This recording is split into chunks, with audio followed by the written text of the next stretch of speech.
Simple capacity. We're so appreciative of you being here. I believe in my heart that the people in this room have traveled here out of love and respect for the Congressional Black Caucus, and it's evident by your presence. NARAB is the oldest minority real estate trade association in the country, comprised principally of African Americans, but welcomes members regardless of race, creed, or color, who support NARAB's motto, democracy and housing. NARAB members represent the interests of over 80,000 black real estate licensees in this country in regards to the implementation of civil rights, fair housing, equal opportunity, and community development legislation at the local, state, and federal levels. Members of the National Association of Real Estate Brokers are designated by the trade name Realtors and operate over 90 NARAB chapters with 12 regional vice presidents and 12 affiliated organizations nationwide. I mentioned our motto, democracy and housing. Democracy and housing, some of you may be saying, what does that mean? Democracy and housing is the inherent right that every person should have to live in the neighborhood of their choice. Democracy and housing is still relevant today in an America where communities are becoming increasingly segregated economically.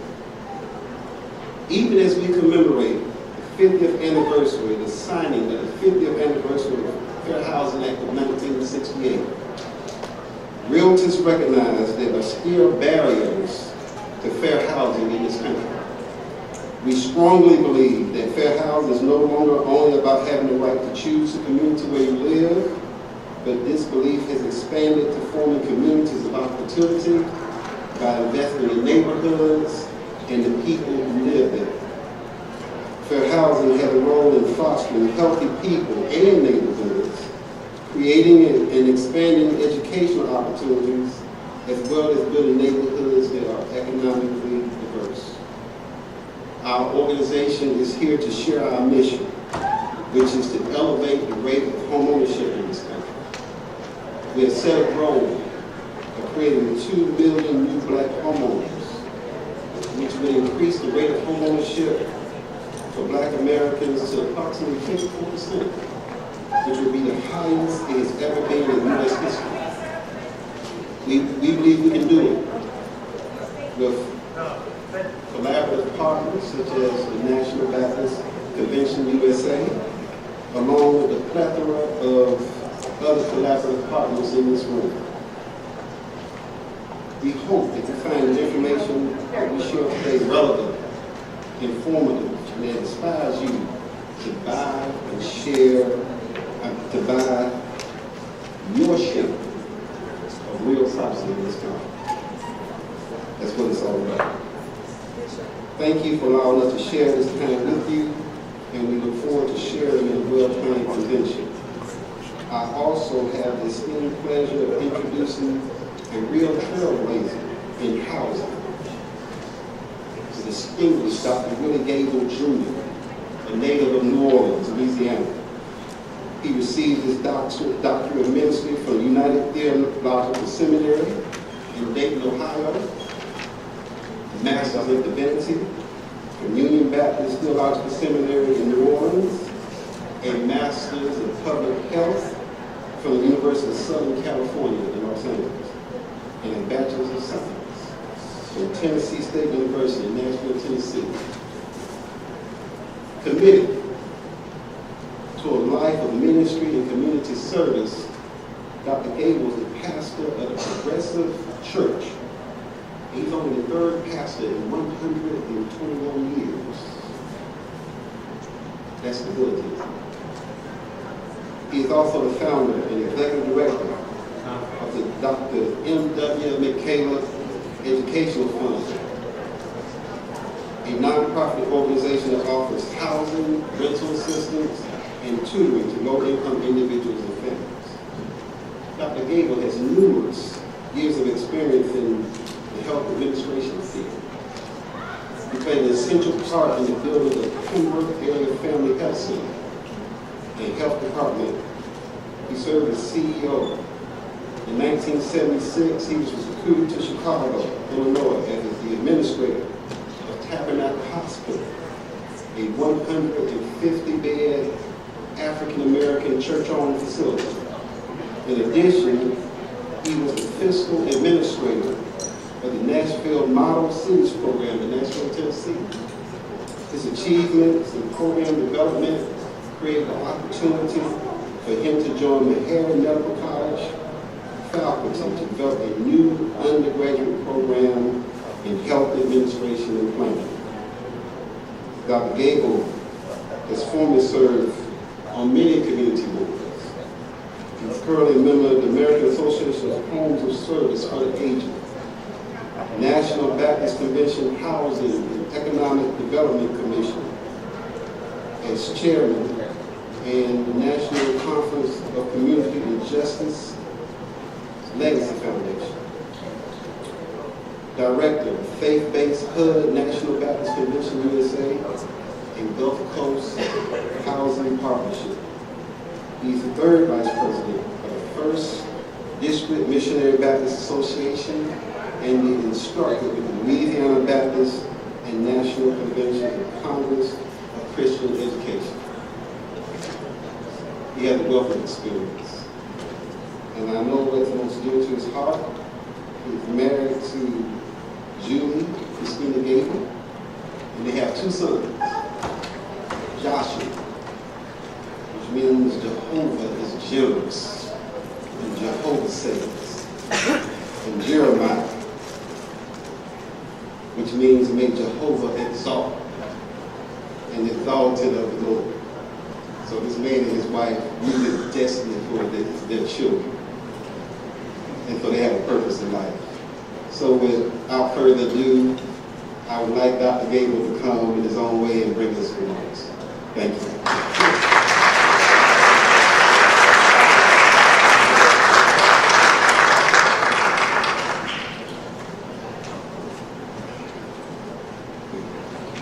Thank you, President Hicks. I know those names meant all of that. I leaned over to Mark and said, it's just two little cousins. Yes. I got to feed.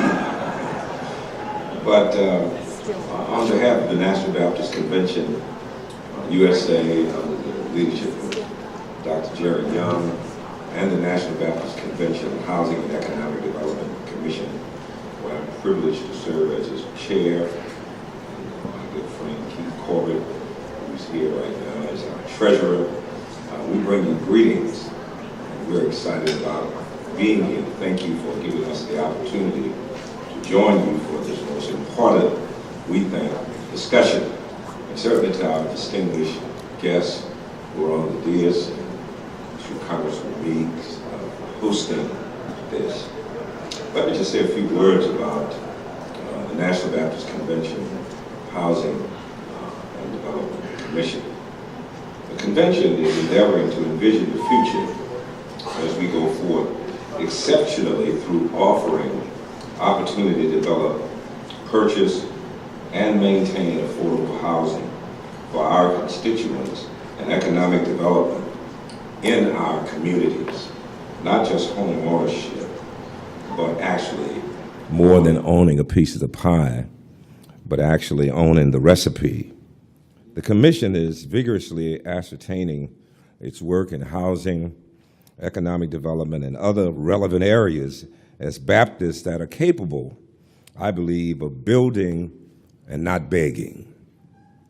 We see the need to restructure our denominational work to the extent that the Commission has long-term sustainability and is a benefit to our communities across this country. With our approximately 30,000 churches and some 7 million members, we believe that we have that awesome responsibility, not only to this generation, but certainly to the generations to come. We have several things that we're involved with. One is a housing initiative that we started some years ago in cooperation with Fannie Mae, and they asked us to develop a sort of ABC cookbook on preparing individuals for home ownership. We actually wanted to start with purchasing homes, but they thought it would be best if we indeed prepared individuals first, not pre-qualifying, but just getting them to understand what it means to be a homeowner. We are reconnecting with them, and we were connected with Neighbors Works, and we're grateful for that. In addition, as President Hicks stated, we're exploring a memorandum of understanding with an ARAB, and we know that this is going to be a very exciting venture, and we certainly look forward to it. In a part of our portfolio is the National Baptist Convention Housing Mortgage Incorporated. And we are in the process of developing and implementing that component, that subset of our housing board, a separate corporation where we will actually be providing mortgages in the near future to members as well as individuals in the community. We are very excited about that, and we think that it's going to have a great effect. Let me say something about where we are. Recent sensible regulatory reform by Dodd-Frank and CFPB mortgage protections have made the mortgage market a little safer, I would say. Yet there's much more work that needs to be done to achieve, I believe, parity in the mortgage lending opportunities for African Americans. As some of you know, per NARAB's 2017 State of Housing in Black America, 69% of the wealth that all Americans possess is in the form of home equity. For blacks, this figure, unfortunately, is much higher. Most of the wealth that we have is in the form of home equity. For us, home ownership is more than just about a place to live. It's about an opportunity to have community. I'm sorry, I said we have more, we have less in terms of homeowners. Blacks continue to be unfairly underserved, I believe, in the market in terms of mortgages, and many received unscrupulous loans leading up to the Great Recession. And when intervention was sought, and we did that from the convention vigorously, the regulatory groups failed to provide relief to ordinary homeowners. As a matter of fact, as we tried to work with the Comptroller General with this, they were satisfied with a 51% payback to those homeowners who were hurt under the debacle. And there has not been an effort to make everybody whole in terms of the homeowners that were out there that had caught up in it. Most of you are aware that the large Wall Street banks with a history of hurting the underserved were bailed out, and our people were not bailed out. We believe that relief that was provided through HAMP and HARP did not prevent a net drain on home ownership for African Americans since the crisis.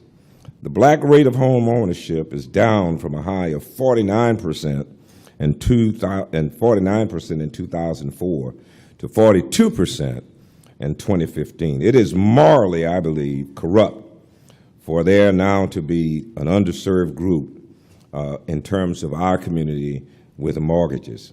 Coupled with the exacerbation of wealth loss from housing crisis and fueled by greed of Wall Street and conspicuous consumption of investors and lacks of regulation, if we're not vigilant, the problem is going to continue. So, our communities deserve to have safe and responsible mortgage credit after so much progress.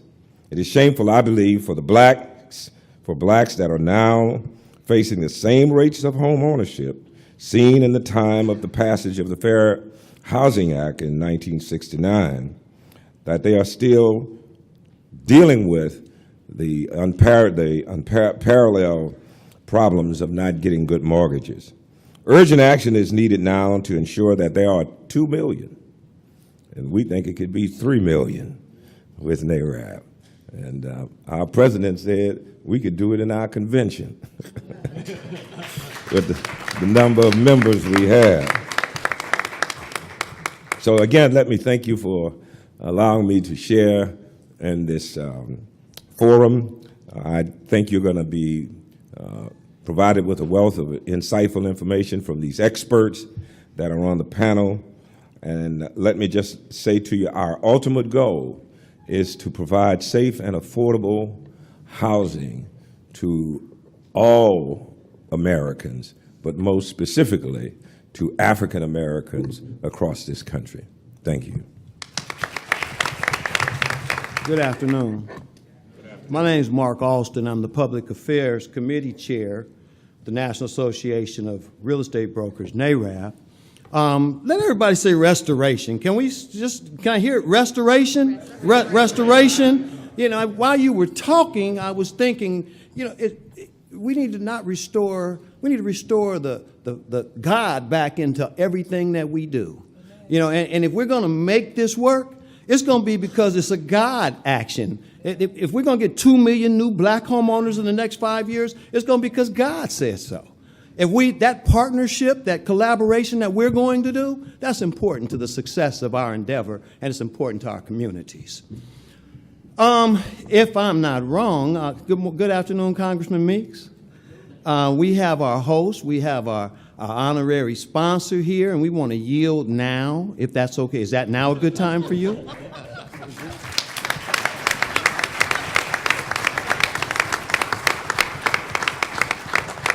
Good afternoon, everybody. Good afternoon. And welcome to the Congressional Black Caucus Foundation. It's good to see you every year.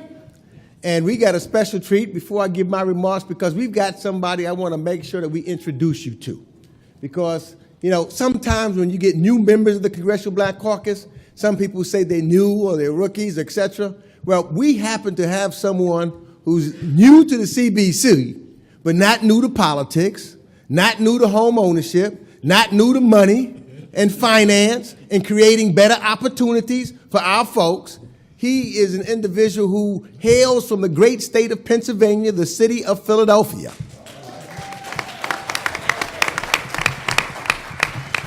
And if anybody is from that area, you know that he's already legendary in the state of Pennsylvania.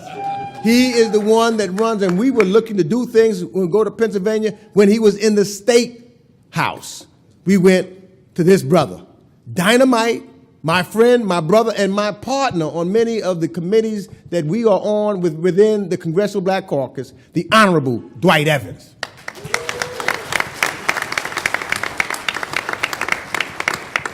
With that introduction, I should just shut up and sit down. I thank Greg, seriously, I thank him for that introduction.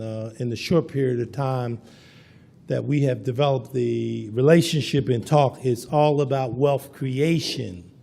And if you want to attack the question of poverty, it gets down to wealth creation. And there's no question that particularly in the African American community, there are huge opportunities. And this whole aspect of home buyership is not new for us, as most of us have known. It is something strategically that we all have recognized the importance of it. We save up for it. We put everything together for it, and we understand it. It is something that I practiced in Philadelphia for many years. I was in the State House for 36 years, and I was the chairman of the House Appropriation Committee. So I spent a lot of time about wealth creation, building up communities, because only through wealth creation and building do that put us, in my view, on the equal plane. And you taking the leadership today here at the Congressional Black Caucus Foundation continues to be a part of it. I'm happy to be a partner with the ranking member, Greg Meeks, because basically what he is saying to all of us, and I've watched him in the short period of time we've been there. We spent some time up in New York at an event he pulled together with African-American leaders who were in corporate America. And I watched all of them coming together. So you too are a part of that movement. I'm happy to be a part of this movement, because only through building wealth, I'll repeat that. Only through building wealth and opportunity will we make the changes that we have. There's no question, with 50 or 49 new members in the Congressional Black Caucus, it needs to be that combination of building wealth and creating the opportunity. And that kind of a combination will make a change in our community. So I'm here to join and be a part. I thank you for the opportunity to give me a chance to speak. Thank you very much.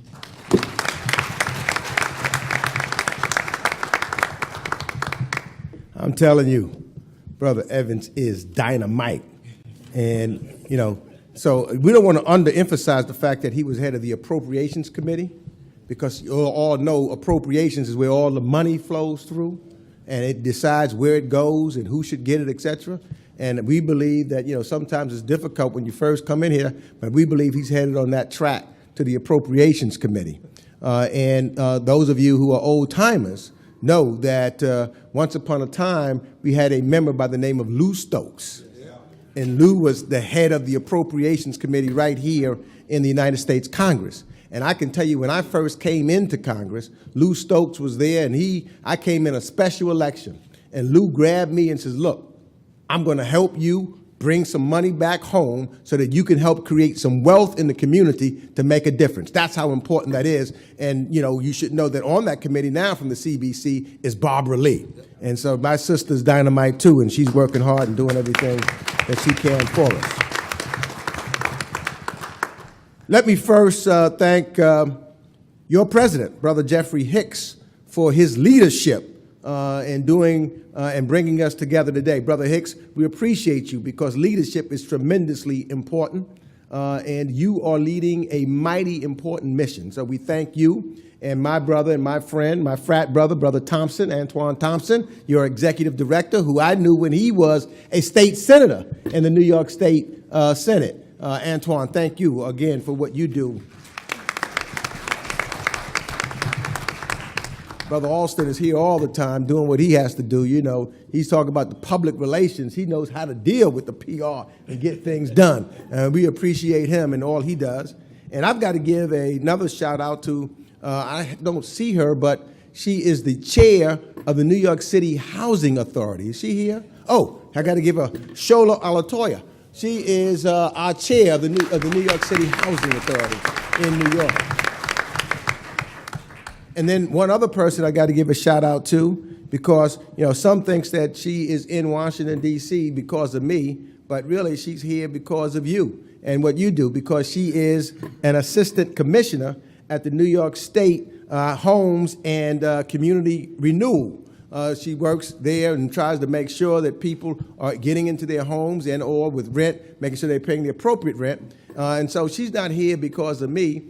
She's here because of you, trying to make a difference. That is my wife, Simone Marie Meeks.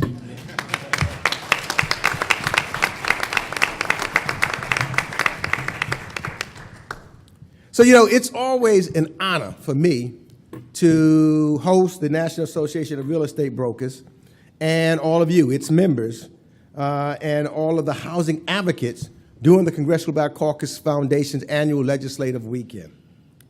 And I want to say that we know that the barriers still exist for home ownership, and it continues to be the largest driver of racial wealth inequality in America. And public policy can either fix that problem or exacerbate it. That is why these sessions, these annual conferences, are so important. Every year, members of the Congressional Black Caucus leave this conference with fresh ideas that we can turn into legislation and advocate on for our respective communities and in our respective committees, because we each have various committees which we have in effect. In housing, we have Congressman Emanuel Cleaver, who sits on the Financial Services Committee, who is the ranking Democrat, and we want to change that in 2018 to make him the chairman of the Housing Subcommittee on the Financial Services Committee. Because as a member of the Financial Services Committee, we have oversight of the federal housing policy. And so what this conference helps me do is to hear and to get information from our experts, the panelists that you'll hear from, so that we can then go back and make sure that we do what we have to do at our level here in Washington, D.C. And I'm not going to, want to belabor those discussions, but I want to briefly mention some of the housing challenges that concern me the most and the things that we are doing within the Congressional Black Caucus to address those issues. One, it concerns me that a large swath of credit-worthy borrowers who may be non-traditional borrowers with thin credit scores are being inadequately served in the mortgage market. The issue disproportionately impacts African Americans and young people, many of whom are saddled with student debt and have few assets to show for it. We have to find innovative ways of tapping into these markets of creditworthy individuals and better assessing their ability to afford a mortgage. That is why I'm an original co-sponsor of a bipartisan piece of legislation with Congressional Black Caucus member Keith Ellison and a Republican from North Carolina, Rob Pettinger, that would allow for more thorough evaluation of an individual's credit worthiness. The bill allows utility companies, telecom companies, and landlords to report on-time payment data to the credit reporting agencies. If it were law, this bill would allow current renters with thin credit files to build their credit scores over time and eventually make their case for a 30-year mortgage. It's important. Number two, I'm also encouraged by the work of our former Congressional Black Caucus member, Mel Watt, who's at the Federal Housing and Finance Agency, which would allow Fannie Mae and Freddie Mac to purchase loans through their automated underwriting systems that better serve borrowers who lack established credit scores. We need to encourage my good brother Mel to continue his good work at FHFA. Nonetheless, we must continue to push the GSEs to expedite credit score modernization. I understand that NARAB continues to advocate for the GSEs to update their credit scoring policies and to do so before 2019. Given the innovation in credit scoring, it only makes sense that the GSEs keep pace with the evolving sector of financial services industry, especially since if those innovations can produce a fairer and more inclusive housing market, we need to get it done, and we need to get it done quickly. And I also continue to be concerned about the GSEs and the FHA's sale of non-performing loans to hedge funds and private investors who have a greater interest in transforming homes into rental property rather than preserving home ownership. This problem is pervasive in districts, I can tell you, like mine, which once boasted the largest connection or concentration of African American homeowners nationwide, but continues to deal with the aftermath of the 2008 foreclosure crisis. Over the past year, I've met with Mel on this matter, and I have advocated that in New York City and in New York State that we need to intervene on GSE sale of non-performing loans. And I'm glad to announce that New York's housing preservation agencies, along with the help of the New York State Attorney General's office, are engaged in ongoing conversations with FHFA on how to better transfer non-performing loans to community-focused and based buyers, including nonprofits, local governments, and minority and women-owned enterprises.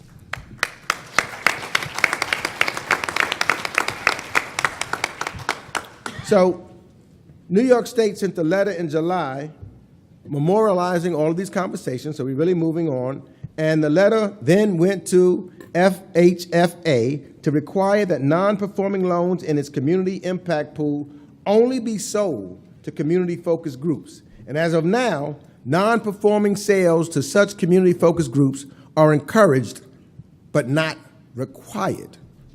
That's what we got to change. That shouldn't be the case. Making a simple change to this practice would go a long way toward preserving home ownership in all our communities. And third, and finally, as a member of the Financial Services Committee, I look forward to engaging my colleagues on the other side of the aisle on GSE reform.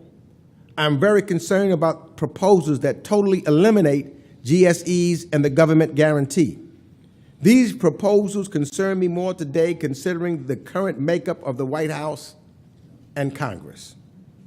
If GSE reform occurs this Congress, still there's no doubt in my mind that the final product will be more conservative than my liking. But nevertheless, there are core values embedded in our housing finance system that we must preserve, including one, we must preserve the government guarantee, whether implicit or explicit, of the secondary mortgage market to ensure liquidity and increase access to mortgages. Number two, we must preserve the government's role in the mortgage market and its affordability mission. And number three, we must preserve the 30-year fixed rate mortgage, which is, in my opinion, the most desirable product for expanding the middle class and home ownership in America. And I'll add to that, we've got to make sure they don't reduce the tax deductibility in this tax reform of a primary residence. We've got to make sure that stays right there.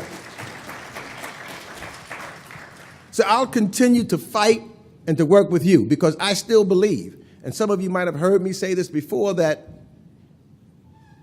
to buy a home is still the most and the best opportunity that you have to create wealth. I see Kevin Alexander from my hometown also. He runs the Rockaway Development Corporation, Revitalization Development Corporation. He does this in trying to get people to buy homes because, you know, my pastor, the Reverend Dr. Floyd Flake, he used to always say to church, he says, you want to own the home and rent the car. There you go. Own the home and rent the car.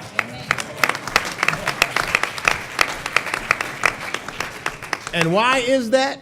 Because a car is a depreciating asset and a home is an appreciating asset. And that's the very basic of what we need to do. I would not be standing here today but for James and Mary Meeks, my parents, who lived in public housing, Shola, who desired to sacrifice everything that they had to own a home. So they had this because they came from the South. They had a home in the South. They wanted one in the North. They saved their pennies and put them together so that we could buy a home. Little did I know, and I don't know whether they knew what they were doing when they bought it about an appreciating asset. Because that little house that they bought at that time for about $35,000 later appreciated to about $200,000. And as a result of that, they were able to utilize that money so that A, my father could start a business, so that B, that I could go to school, so that C, my sisters could go to school, and we could pay for it all. And if it wasn't for that, I would not be standing before you today as a member of the United States House of Representatives. That's what home ownership means.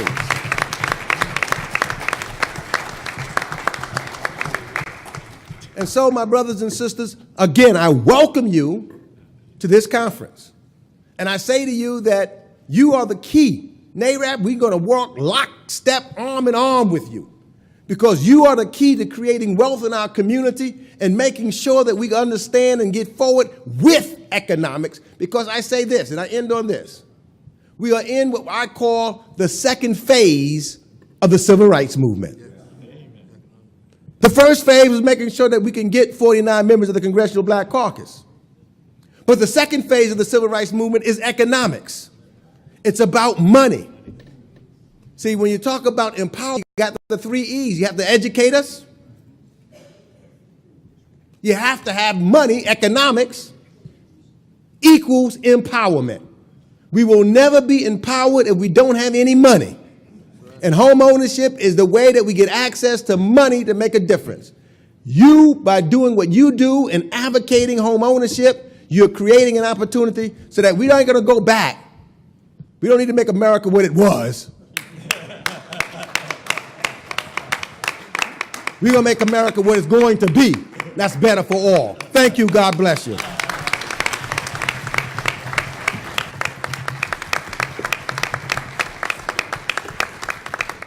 He has been working with us hand in hand. He's provided leadership and opportunity for the last several years. So we have what I consider to be some of the greatest minds in this city with regard to the subject of black home ownership. As we get ready to, some say celebrate, but I'm going to say recognize and the 50th anniversary of the Fair Housing Act. You know, some other 50th anniversaries too. It's the 50th anniversary of the assassination of Martin Luther King. And it's the 50th anniversary of the Kern Report. And I think that the question bears asking, are we doing better today than we were doing then? And I know the knee-jerk answer is, yeah, we're doing better, so we can go everywhere we want to go. But according to the Joint Center for Housing Studies, the gap between black and white home ownership is larger today than it's been since World War II. And I don't know how your communities look. I live in Los Angeles, but I remember how it used to look when I was a kid, and there was black business, black business, black business, black church, black real estate, black shoe shine, black grocery store, black gas station, and now it's none of that. And I know we got to go where we want to go theoretically, and we get to live where we want to live theoretically, but there's a system called stratification that I think tends to make you weaker. And I think that we've become a weaker group of people. We may have some more affluence amongst some of us, but as I travel the country and get into the inner cities and right up the street in Baltimore, in Cleveland, in Memphis, you know, when you get into the inner city, I went to Huntsville, Alabama. It's unbelievable how nice it is till we turn the wrong corner. You know, and so I just wonder how we're really doing. Today we're going to talk about the state of housing in black America.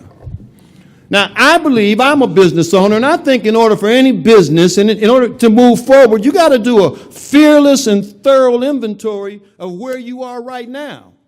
And sometimes we don't want to face that. It's not fun sometimes to look at where you are right now. And then today we're going to look into the future. What's the future look like? Now, most of us want to talk about an optimistic future. And I'm here to say that if we don't make some changes, our future looks bleak to me. If something doesn't get better, our future looks bleak to me. Home ownership has been in decline. Now, we had a momentary uptick. I got happy. It went up to 42.7. Then this last quarter went back down to 42.3, and white home ownership went up to 72.2, I think. You know, so the gap widened. There's more poor people today, and there's more poor neighborhoods today. In 2005, there were 13,000 poor neighborhoods. In 2017, there's 21,000 more poor neighborhoods. There are more poor people today. And who makes the least money in America? Asians make $78,000 a year. Caucasians make around 70. Hispanics make about 45 individually, and blacks are around 35. Who has the most net wealth? For every dollar white people have, black people have 5.5 cents. So when we talk about economic segregation, you call it economic segregation, but it's still racial. We're still unemployed. We're still in prison. We're still uneducated. They say you need to get educated to get a better job. My job is to set the tone, right? That's what I'm doing, is setting the tone. I want you guys to be sober-minded so that we address this, and hopefully we're going to look forward. But I want to talk about where we are. So the state of housing in black America, this is our, I think, 4th edition. I think this is our 4th edition. And it's a very well-written study that you can find on our website at www.narab.com. It's there for you now. It's www.narab.com. And an informed community is a moving community. When what happened to me, and then I'm going to move to the panel, is I had a really successful, growing mortgage company, right around 100 employees. Years and years, things were great. I never thought, I just knew I was going to be rich. You know, it was going well, you know, and I'd never had no, then the market crashed. And I watched my business go from 100 employees and taking everybody to Hawaii and going around town being a great boss to me with my mom answering the phone. I watched it go from my kids having what they needed to me trying to get them what they needed to have. You know, and I thought I was doing something wrong. I kept trying to work harder, work longer. I didn't realize what happened was there was no more business in my pond. All the business had disappeared out of my pond. And so in order for this to get better, I had to stop working for Alston and Associates and start working for my community because I needed to restore business back to the pond. In order to do that, we have to make some significant federal policy changes.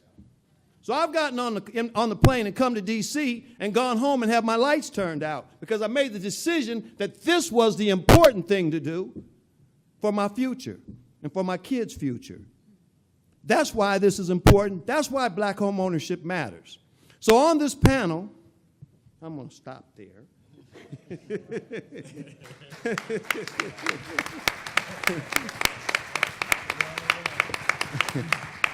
We have Jim Carr. He's the professor of urban affairs at Wayne State University.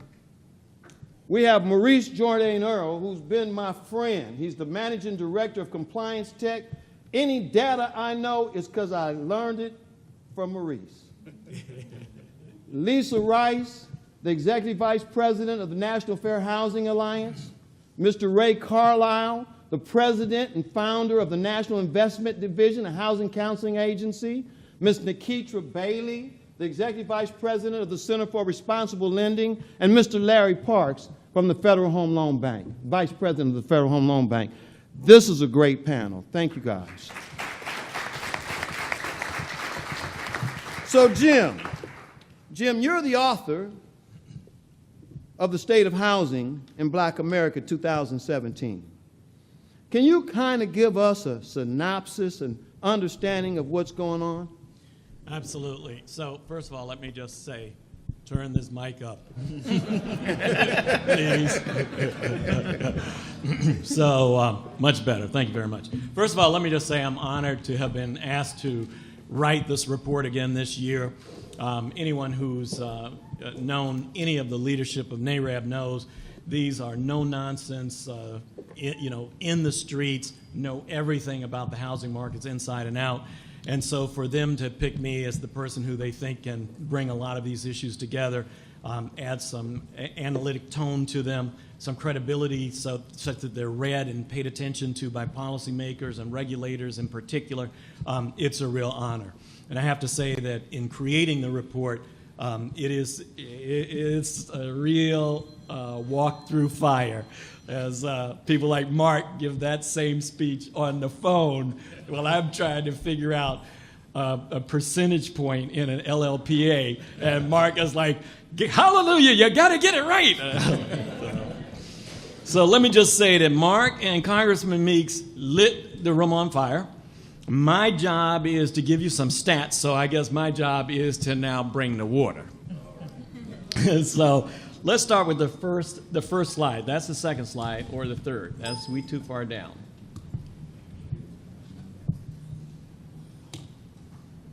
You guys who went all the way through my whole presentation gave my punchline away. We need to go to the top. That's the one that has it was there in the beginning. Oh, okay. Can we go back to the cover page? That's what I'm trying to get to.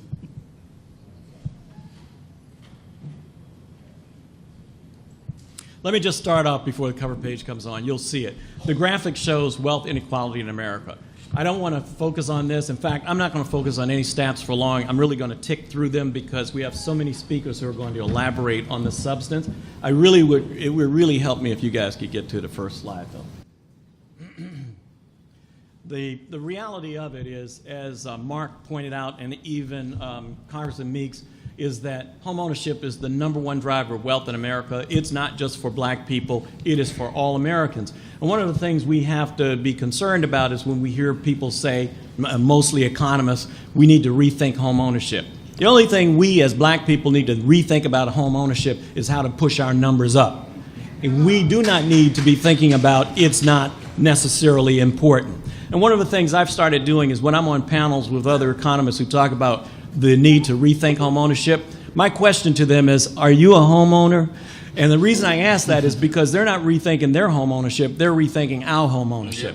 And so we need to be very clear not to be confused about a mission that somehow home ownership failed because the housing market failed. The housing market failed because the regulators failed to protect our financial rights in this economy, and it blew us up disproportionately because that's where financial fraud has always been the most rampant in communities of color. The second slide I wanted to point out to you is that there has been a modest uptick in home ownership. And if you look from the last couple of quarters, as Mark pointed out, we've jumped from a low of 41.3 to more than 42%. The most immediate quarter, it ticked back down a little bit, but we're still looking at that as a positive sign because it's still above 42%. And so it's the first increase that we've seen since the recovery started. So we have to consider that to be a major. But we need to get much more vigilant about lifting that rate. And so there are a few things we need to look at. One is that there are things that consumers can do. It's a little bit confusing for me because I didn't write the slides down. I need to look at them to see what I'm talking about. So let me just say a few things. So, and the slides are really dramatic, right? So if you can go to that one with all the wires right at the bottom, just skip to that one. Number 4. Okay, good. This is really important. One of NARAB's arguments has been consistently, and particularly over the last 2 years, that even though we have a low originations rate, there are ways that we can get around that even without changes in federal policy. So I want to point out this slide. You'll notice that not only does originations collapse after 2007, but applications collapse. There is no way to increase originations if we don't increase applications. So one of the things that's really important for NARAB members to know is that if we find a way to better connect with consumers, to get them to apply for loans, the numbers will improve. And in fact, there is empirical evidence of that. Between 2014 and 2015, I should point out, HMDA data we always use is lagging by a couple of years, but that's because it gives us a full picture of the housing market as opposed to one stat like a home ownership rate. So we can talk about all these things and connect the dots. So here's a connected dot. Between 2014 and 15, originations actually jumped by 19%. And as a result, FHA originations also jumped pretty significantly by 26% and conventional loans by 13%. What's important about this is that one of the things we have to do is we have to hold regulators accountable, but we also have to find a way to reach into our communities, as Mark was saying, and rebuild the interest in becoming homeowners, because we know that there are a lot of people who are sitting on the sidelines just worried that because someone they know bought a home with a predatory loan, they don't want home ownership because it's defined in their minds as a predatory loan. And so working with agents who represent NARAB is one of the best ways to avoid that. The second thing we want to do is go down to the next slide. No, we're skipping slides. There you go. We pointed out several issues. If you could click on that slide, it'd be easier to read. As a down. Maximize it. Yeah. Okay. I'm not going to ask ever again because I see what just happened. There's a projector icon down there. Okay. I'm going to be real quick. You guys can ask me questions. Okay, so there are a couple of issues all rolled together on this one. Last year, we made a big point about credit scores, and Lisa's going to talk a lot more about that. But we connected credit scores to G fees and loan level pricing in a way that I had not seen before, which is the GSEs continue to use outdated credit scores. Both FICO, which actually is the core credit score exclusively used for the delivery of loans to Fannie and Freddie, themselves have stated that they have a more predictive score called a FICO 9 and that it should be adopted. So the company whose score is being used now that's outdated has an updated score and has actually said it's better than the one that's currently being used. VantageScore, their major competitor, also has a credit score that is much more predictive than the current one currently used. So the question is this: for disparate impact discrimination suit, if you know you're using a product or service or an approach to a business in which you may be discriminating against a protected class, in this case blacks, and there is an alternative way to do it in a competent manner, that is the definition of a disparate impact lawsuit. So I think if the regulators don't stop dancing around this issue, that blacks should consider a multi-million person disparate impact lawsuit to change those credit scores. Now, recently, it was concluded that as far back as 2013, the GSEs were told to report and study of what would be the effects of updating their credit scoring models. And the only thing that was leaked, because nothing was officially released, was that it might cost money. Well, I think the potential denial of credit to millions of black Americans is a little bit more important than it might cost more money, because what kind of electronic system can you update without it costing you some money? It's not an excuse. That's a justification for exclusion. Then when it's wrapped to loan level pricing, for those of you who don't know, that means you get charged a higher price based on whether you are less risky. Loan level pricing is new since the great collapse of the housing market. It wasn't done before. It's now being done, and it penalizes African Americans most because we tend to have lower credit scores. And I might add, not because we're more credit risky, but because we don't meet the models that are being used to appraise us.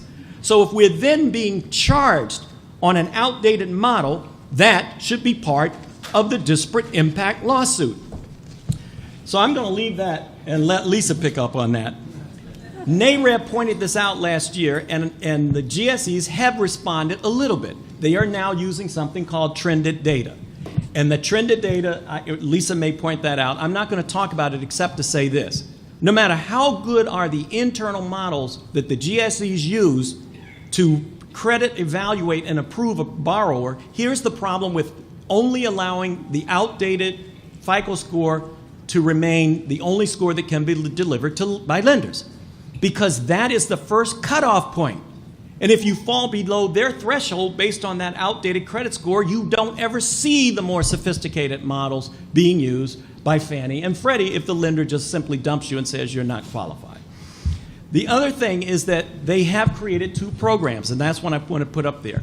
These are really important developments. These programs cap the fees that can be charged by loan level pricing, which is really important, and they provide some exceptions that allow you to apply for a loan with more flexibility.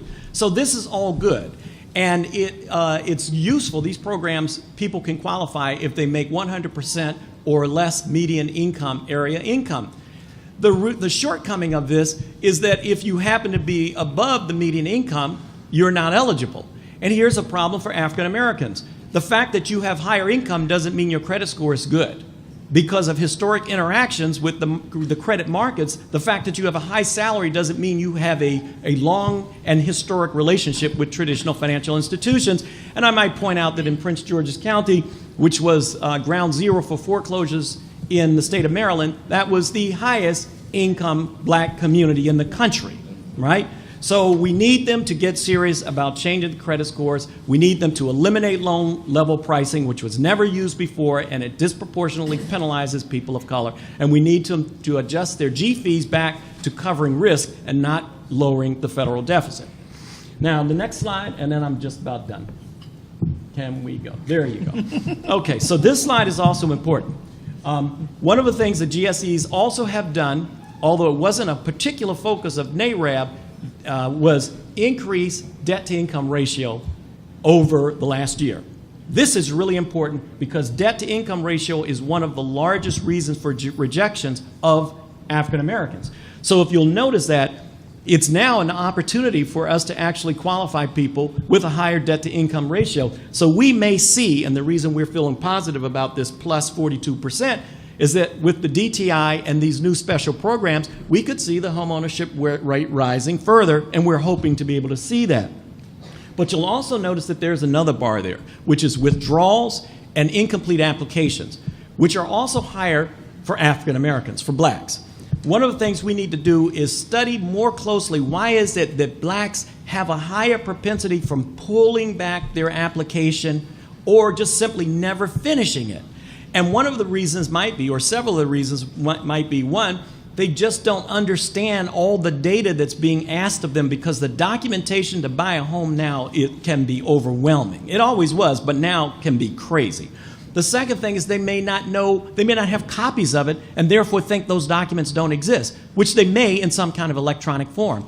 Or, as I said earlier, they may withdraw because they're starting to get nervous that I'm about to buy a house that's going to end up in foreclosure because my friends and neighbors keep telling me that's what happened to them. So one of the things we may do next year for next year's report is dive more deeply into why are our loans being withdrawn, because there's an other side that we need to understand.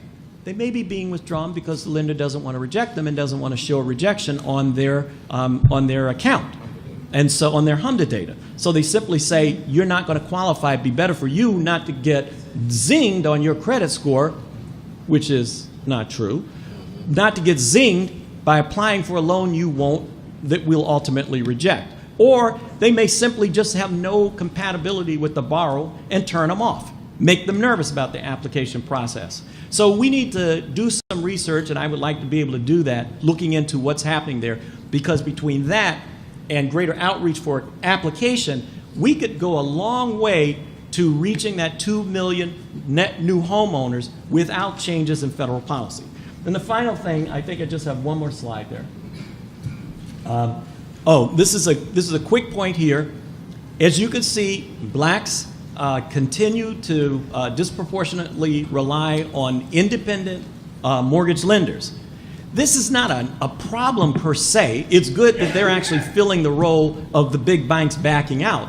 But the concern here is that those independent lenders aren't covered by CRA, and those independent lenders are not anywhere near regulated as much as the big banks. And finally, those big independent lenders, with rare exception, do not have reputational risk in order to go play and exploit.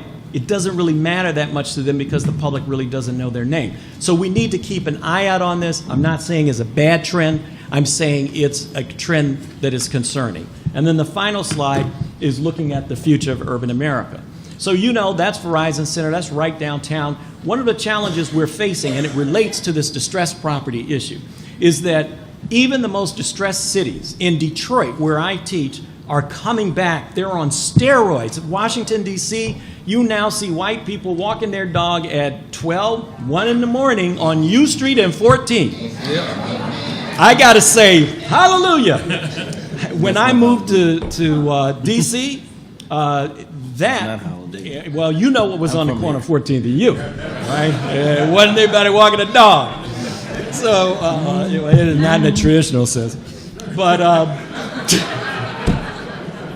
But here's the play. Did you see that first slide? Mm-hmm. Do you see that first slide that showed the wealth disparity, 13 to 1? Do you know what the wealth disparity is in Washington, D.C. between blacks and whites? 80 to 1. 80 to 1.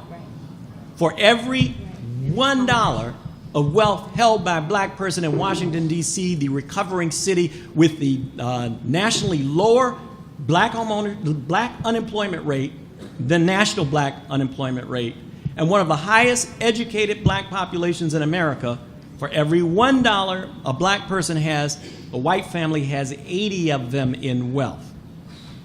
Okay? So this recovery is happening on us, not with us. And we need to turn that around.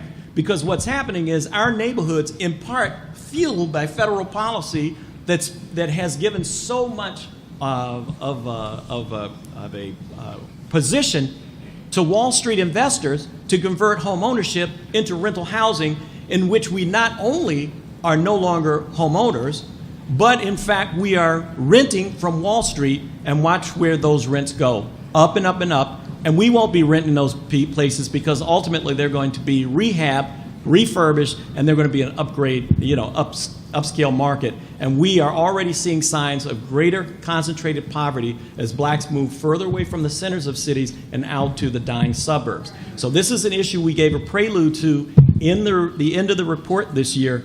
We're going to follow up on that as a major issue, because we need a housing finance system for the 21st century that we don't have. So we need to go beyond it dealing with a credit score. We need to go beyond dealing with loan level pricing. We need to go beyond all these other individual technical issues. And we need the housing finance system to be rebuilt in a way in which it provides the real energy to help create jobs and housing through infrastructure spending in downtown. The president said on the campaign trail, I'm going to rebuild America's inner cities. It doesn't matter whether you like them or not. We need to hold them accountable to rebuild America's inner cities, because that is a big route to hitting 2 million new black homeowners. In fact, if we could get that, we'd have 5 million new black homeowners. All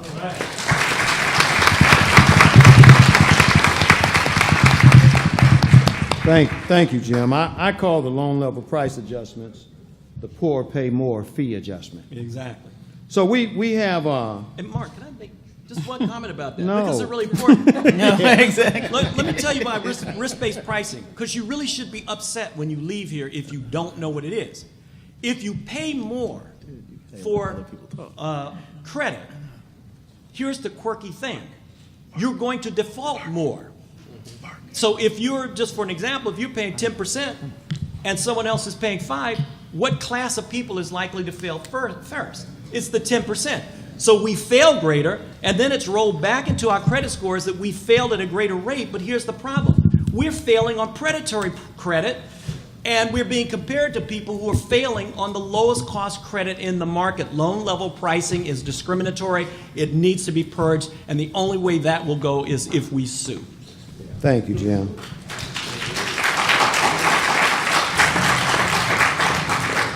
So in this battle, we have a lot of people that battle with us, and one of them is our great Congresswoman from the state of California, Barbara Lee. Congresswoman Lee, will you come up for a couple minutes and grace us with your presence?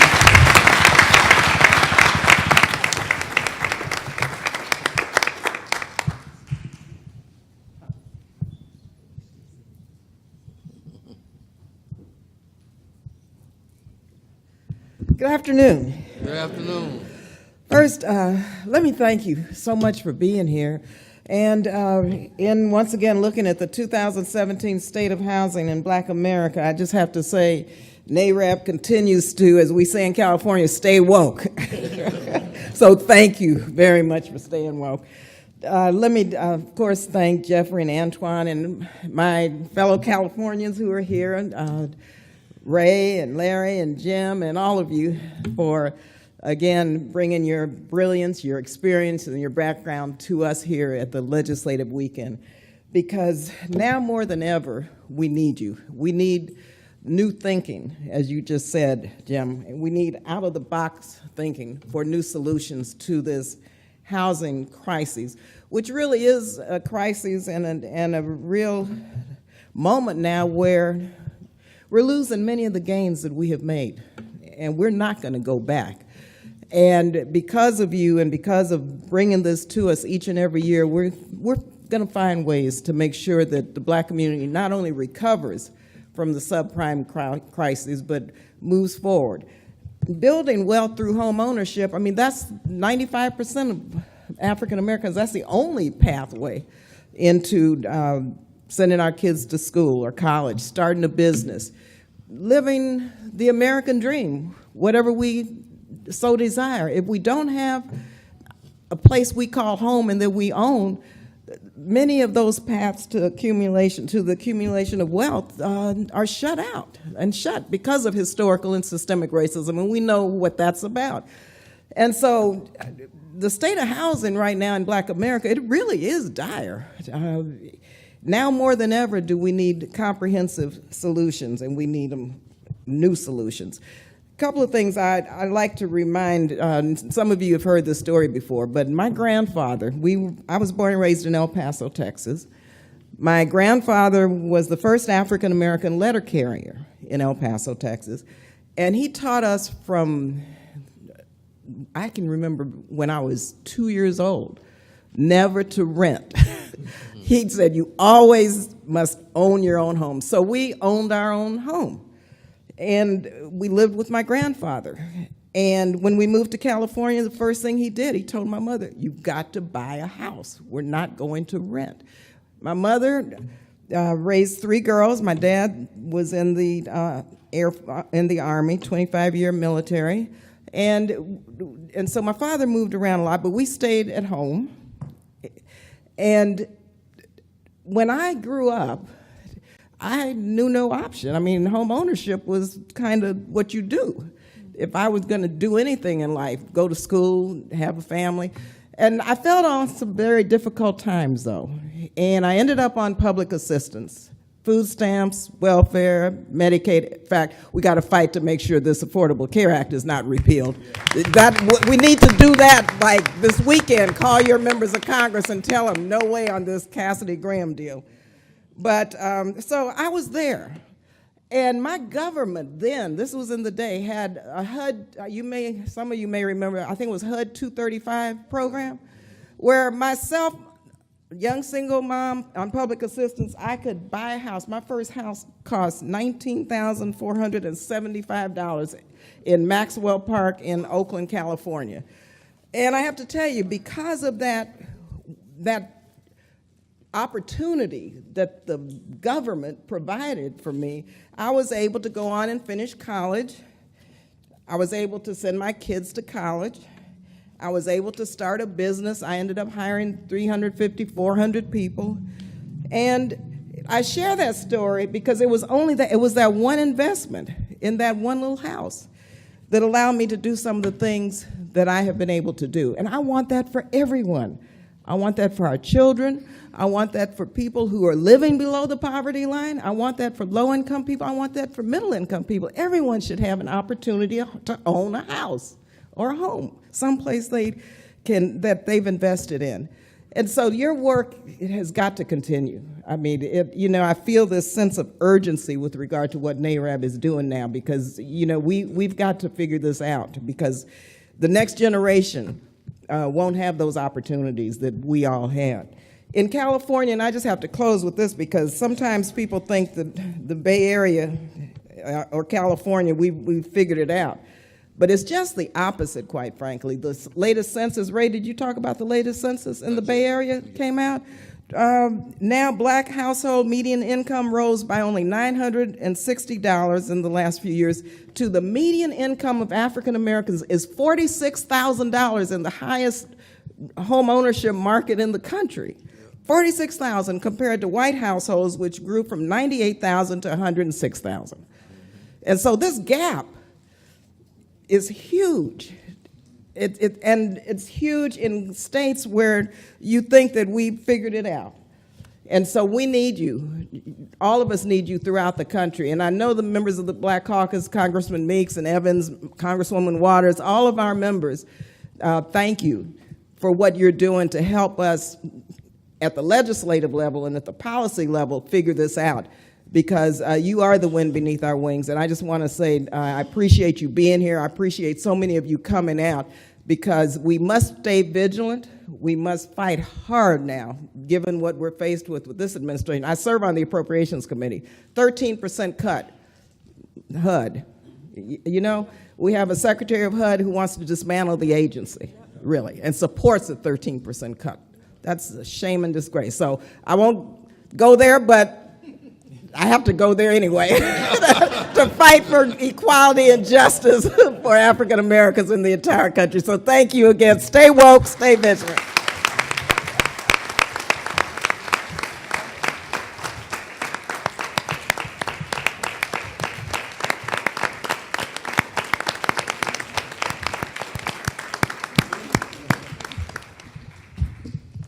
went to a meeting earlier this year in San Francisco, and the median price for a single-family home was $1.2 million. 1,100 square feet.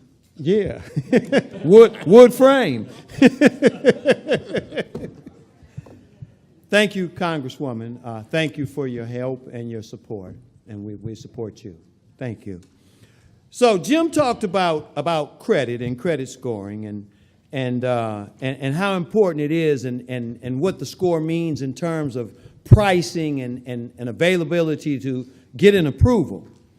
So at NARAB's conference, we had our national conference in New Orleans a few weeks ago, and Director Watt from FHFA, the conservator, the overseeing agency for Fannie Mae and Freddie Mac, said that the GSEs, he announced that the GSEs would not be adopting any newer, updated credit scoring models until possibly 2019. So, Lisa Rice from the National Fair Housing Alliance, what do you think about that? We were very disheartened that Director Watt made that announcement, and everybody who knows me knows that we've been very vocal about that. I think it's a grave mistake. Credit scoring issues are part of the reason why African American homeownership has depleted so much over the past several years. And I do want to give a shout out to my colleague, Alana McCargo, who is here from Urban Institute. And Alana, I don't know where you are. I saw you earlier. Oh, stand up and let everybody see Alana. She's done some great work and great research, along with her colleague Lori Goodman at Urban Institute on this issue. And in fact, they've issued a paper on why we have to adopt newer credit scoring models. They're looking for my slide, just one picture I just want to show you to illustrate why this is such a critical issue and we have to address it. We have to adopt newer credit scoring models.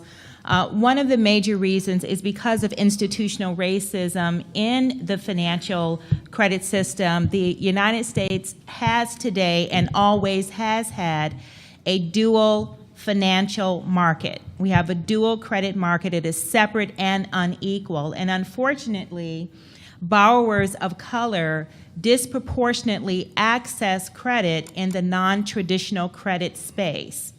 Now, when you access credit in the non-traditional space, it's the photo. It's a photo image. If you go to the to my folder, it's just the picture. I think it's a JPEG file or a PNG file. It's just a picture.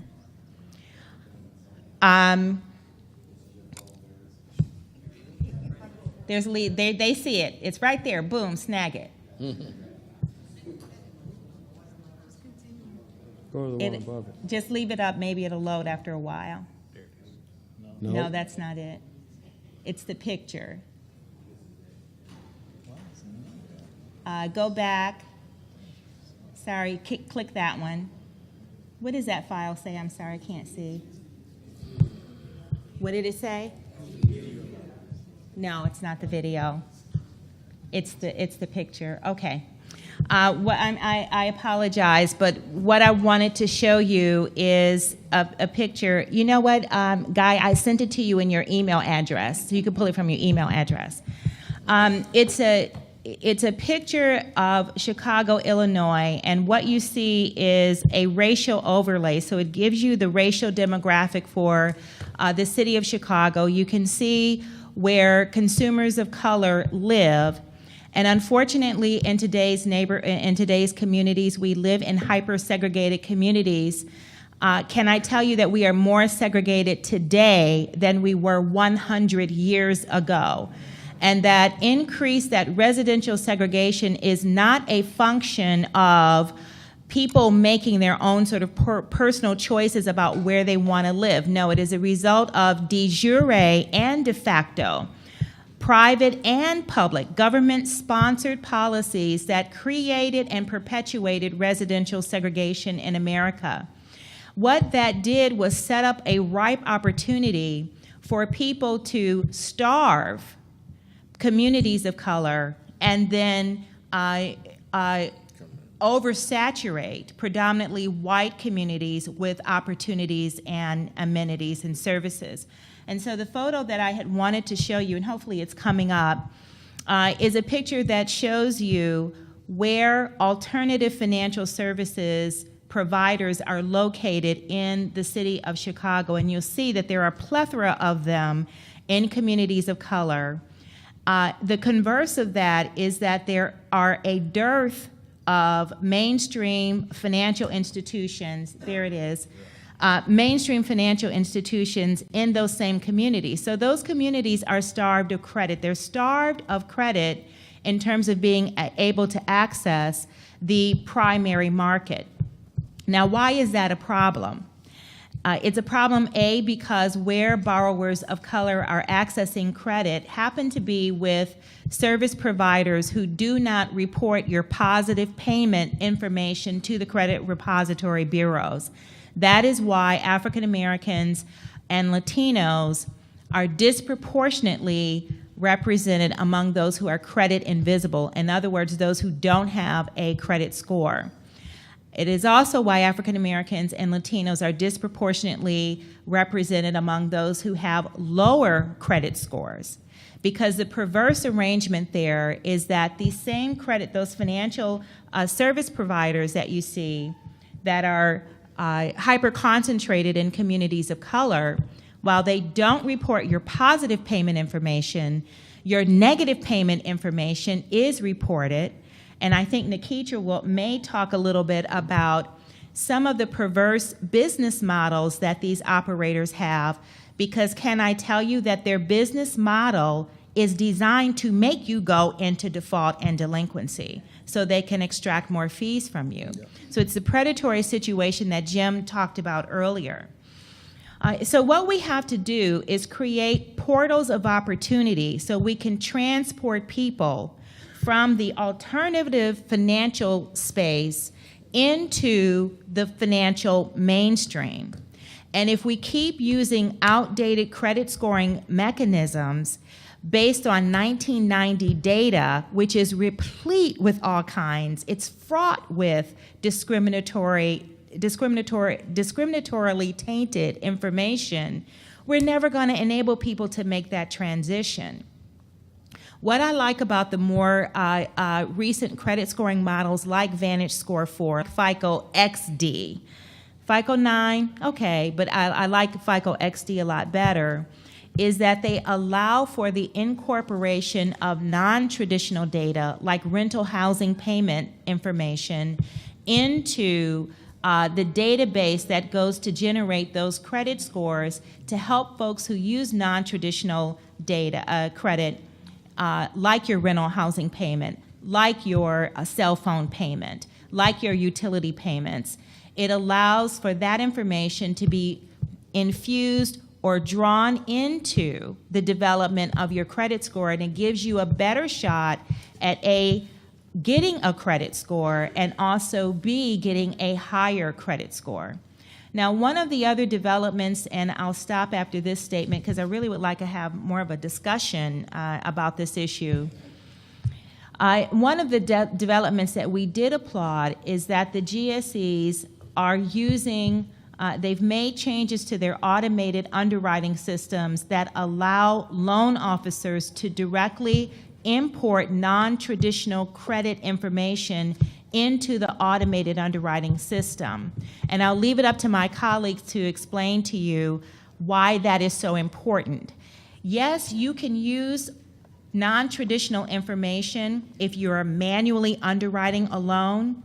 That's not the way you want to go for many, many reasons, and I'll let my colleagues talk about that. It's much better to have that data imported into the automated underwriting systems. The problem is, when you use that process, you're charged at the highest rate. So you're paying a fee, you're paying a penalty because you're using non-traditional credit data. You may not pose a higher risk, but you're paying as if you would pose a higher risk.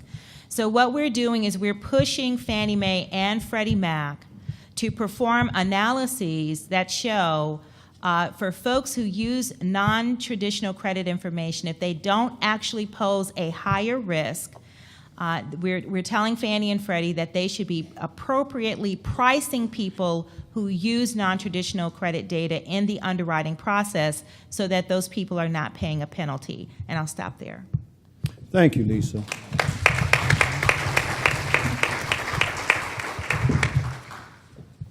The credit box for Fannie Mae and Freddie Mac, I think the bottom, the threshold is 620. And I think for FHA, for 3.5% down, the threshold is 580. And so if you have a 620 FICO score and 3% down, you know you can buy a house with conventional financing. And if you have a 580 FICO score and 3.5% down, you know you can buy a house with FHA financing. And sometimes I think that needs to be said because it's much better to buy than to rent. And most of us have been told now you got to have skin in the game, and you need 20% down and a 740 FICO score, and that's just not true. Actually, never has been. So next, I want to ask my friend. All of you guys are my friend, but I want to ask my friend, Maurice. I'm unapologetically black. I'm pro-black. This is 2 million new black homeowners in the next 5 years. Thank you. I'm talking about black wealth building and black home ownership and black families and black women and black children and black men. And that's what I'm talking about. It's not that everybody else doesn't need to get what we got, but we're the most impacted. And when I look in the mirror, that's what I see. When I look at my children, that's what I see. When I think about the future, that's how it looks. Now, Maurice, he's unapologetically black too. Yes, I am. What can lenders, what can Fannie and Freddie do to help increase black home ownership? Well, Mark, that's a mouthful because as I think about my 40-plus years in the lending industry and how my experience of being the spook sitting by the door for literally most of my life. Because I'm going to a meeting next month in Denver. It's the annual convention of the Mortgage Bankers Association. Also next month in Chicago is the annual convention of the American Bankers Association. And I can tell you right now what I will see when I get there. It will be a sea of salt and a few specks of pepper.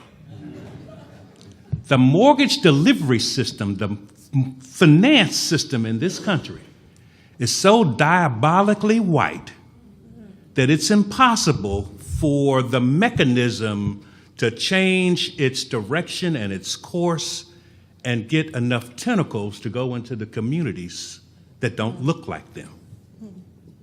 And so the results are that when you look at home ownership and you look at loans, lending, and I've got data going back 12 years of HMDA data. It's over 215 million records that we've mined. It's in the cloud. You can push a mouse on a computer and run reports and get a sense of how many loans and who bought the loans.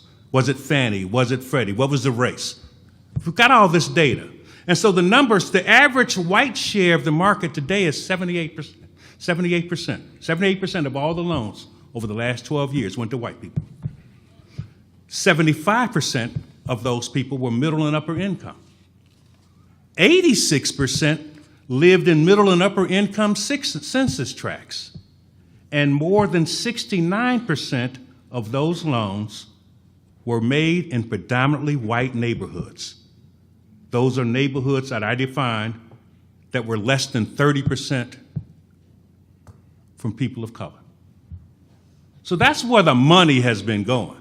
So when we start talking about communities and access to credit and wealth building, et cetera, we've not had the mechanism to deliver the financial services into the communities where they are needed. Not only that, when we do get a loan, historically they have been of the wrong type. That's right. In 2006, more than 56% of all the loans made to black people were subprime. Incredible, okay? But that's the number. Fannie and Freddie didn't buy subprime rate loans. Fannie and Freddie don't buy FHA loans. More than 53% of our loans over the last year were FHA. So if you're black, you're more likely to have either a conventional subprime loan or an FHA loan, neither of which Fannie and Freddie buys, okay? But yet they are supported right now by they've always been sponsored by the government, but right now they're still in conservatorship. Their numbers historically are so bad with regards to buying loans from lenders made to black people that it's impossible for their demise to have been blamed on black people, number one, okay? They didn't have enough of them. Number two, when they got bailed out and came up with the programs that you've heard of, HARP and HAMP, and even a down payment assistance program, a principal reduction rather, program, were all approved by our federal government, the Federal Housing Finance Agency. Well, you had to have your loan owned by Fannie and Freddie to participate in HARP and HAMP. So in effect, the policies were specifically written to benefit white people, pure and simple, because Fannie and Freddie didn't have enough loans from black people to have caused the problems that they had, number one, and number two, the bailout.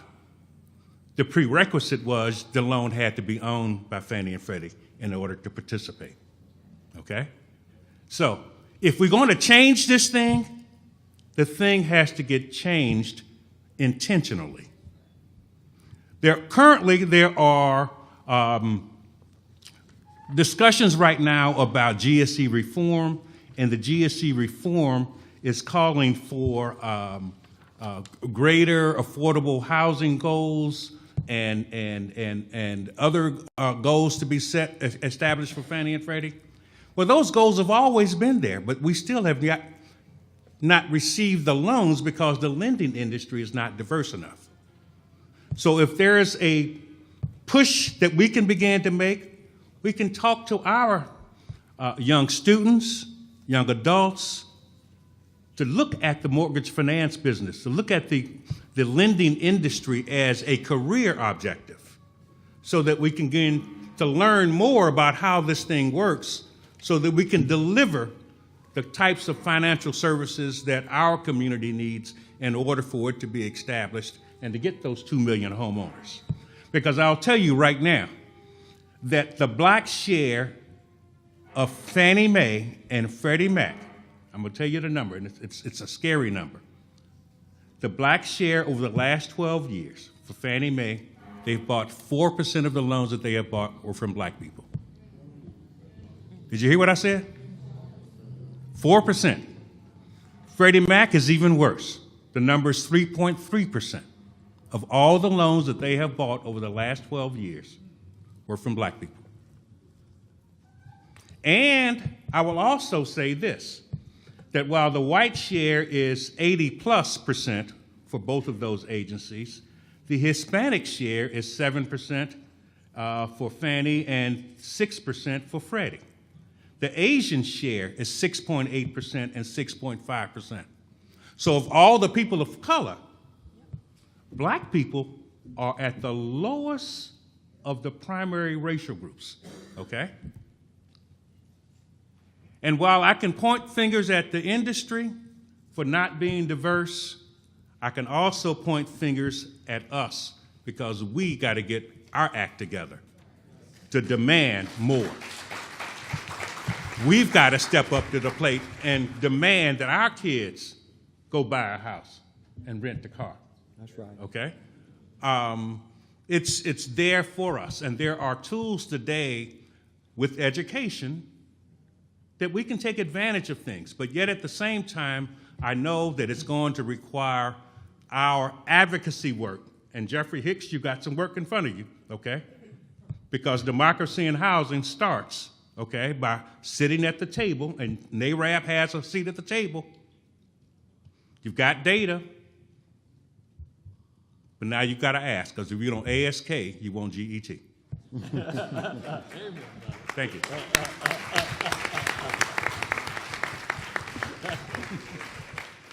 In the most recent HMDA data, I believe there were 7,404,000 mortgages done in America. That's right.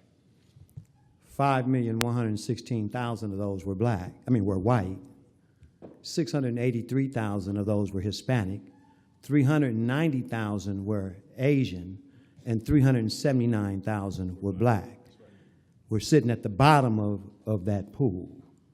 So just that's the data that goes with that situation. That's right. So we know what we got to do, and I want to ask Ray Carlisle, Mr. Carlisle. Prospective home buyers are primarily seeking fairly priced home purchase opportunities in a well-kept and safe neighborhood with good schools. You founded and run a housing counseling organization. Is it appropriate for the housing counseling industry to integrate wealth building into their home buyer education and counseling programs? And if so, why? It's appropriate for black folks to do it. That's why we're going to be working with the National Baptist Convention, and it's been stated here for so many reasons why. Next question, please.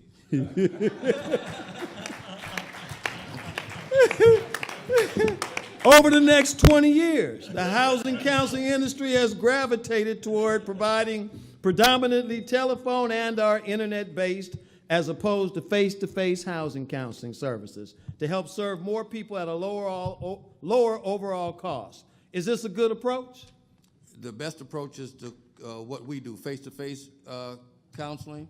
Our people are visual, and we live and work in the neighborhoods that we want to recapture, and we want our clients to be able to see our counselors at the grocery store, and if they don't like them, we want them to call us so that we can straighten out the matter. We want everybody to be accountable.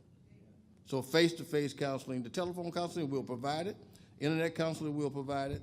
But we want local people in the local neighborhood to touch the people that they're there. That's the same thing we're going to be doing with the pastors in the churches. We want us to be responsible to them. Next question. Yes. Real estate professionals, both sales and mortgage lending agents, are required to counsel their clients on the home buying and mortgage lending processes to complete the associated contract documents to close on the transaction.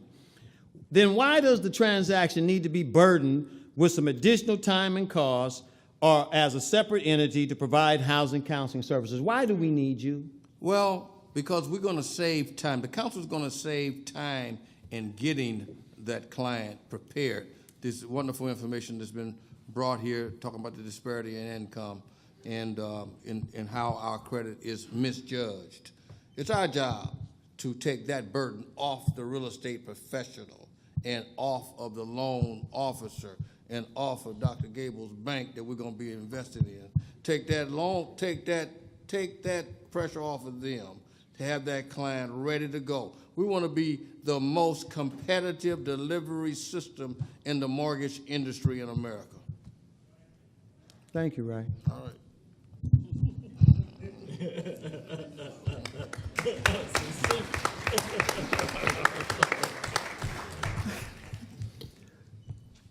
I've known Ray a long time, and Ray has, see how he just treated me then? He's been treating me like that a long time. Nikitra Bailey, Vice President of the Center for Responsible Lending. I've been watching you on this panel right now, and she's like, they taking a long time.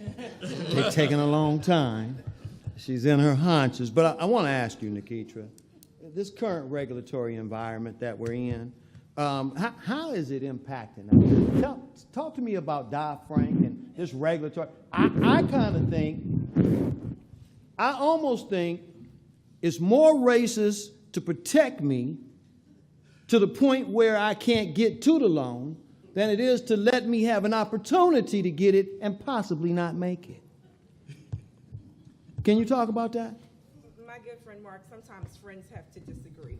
I put a lot of blood, sweat, and tears into helping create the Consumer Financial Protection Bureau and fighting Microphone's not on. The one that's on. I said, my good friend Mark, have to sometimes repeat friends that have part. to disagree. I put a lot of hard work and sweat and tears into getting our nation to pass Dodd-Frank and to creating the Consumer Financial Protection Bureau.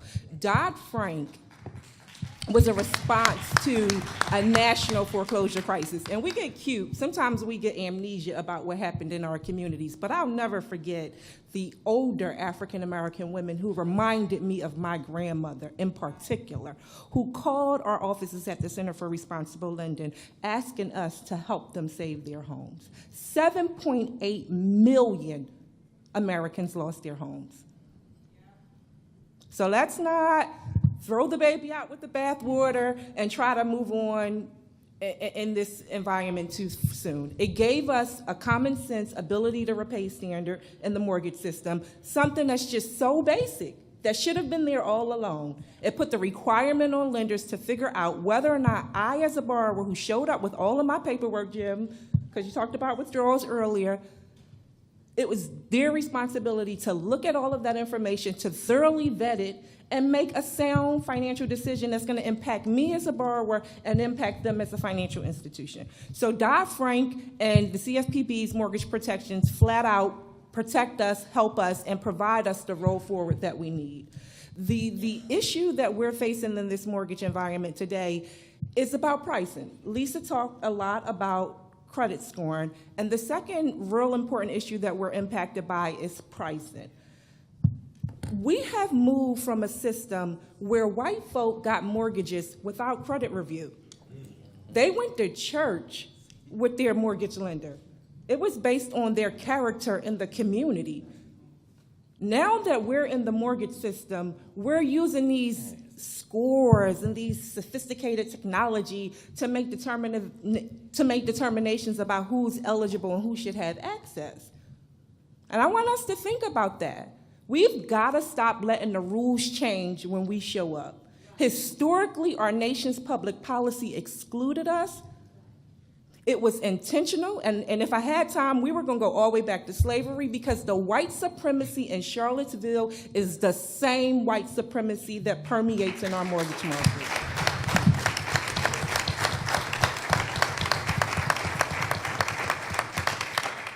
So we've got to demand, like Lisa opened up the box a little bit for us to talk about, and hopefully we'll get a minute to get back to it. We've got to demand a review in the credit process that's different, and that's like the one that they had. Why are we accepting this idea that Equifax, I mean, for real, considering the news, should be able to provide proprietary data about us that allows lenders to make determinations as to whether or not we're suitable for a loan? And at the same time, we're the people who pay the taxes that bailed out Wall Street and big banks when they made improper decisions that hurt us.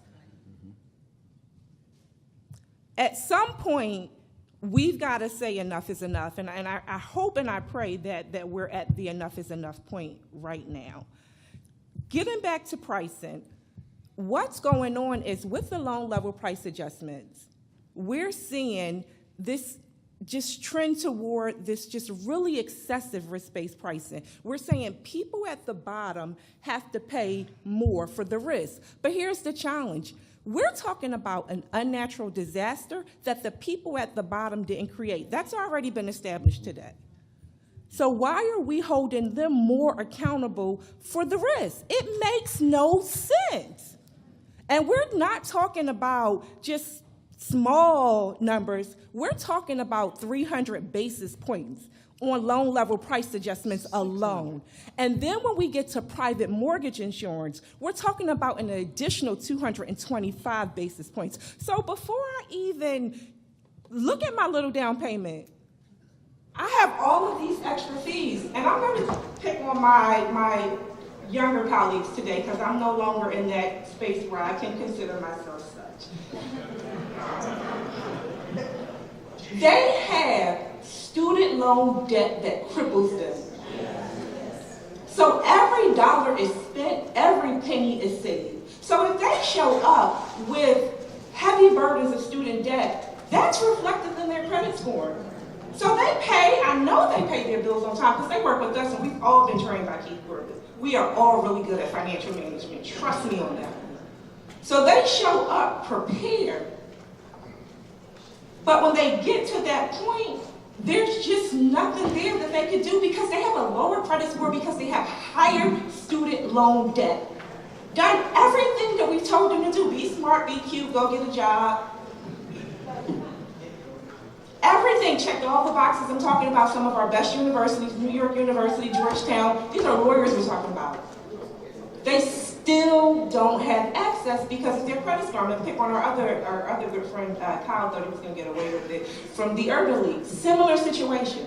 So our future generations are looking at us saying, we've done everything that you've told us to do. This isn't adding up. So when I think about my Tyler who's 13 and my Taylor who's 5, if it's not adding up for our folk right now, then my poor little babies. So we've got to get at the pricing, and we've got to fix it and ensure that we have fair pricing for all, period.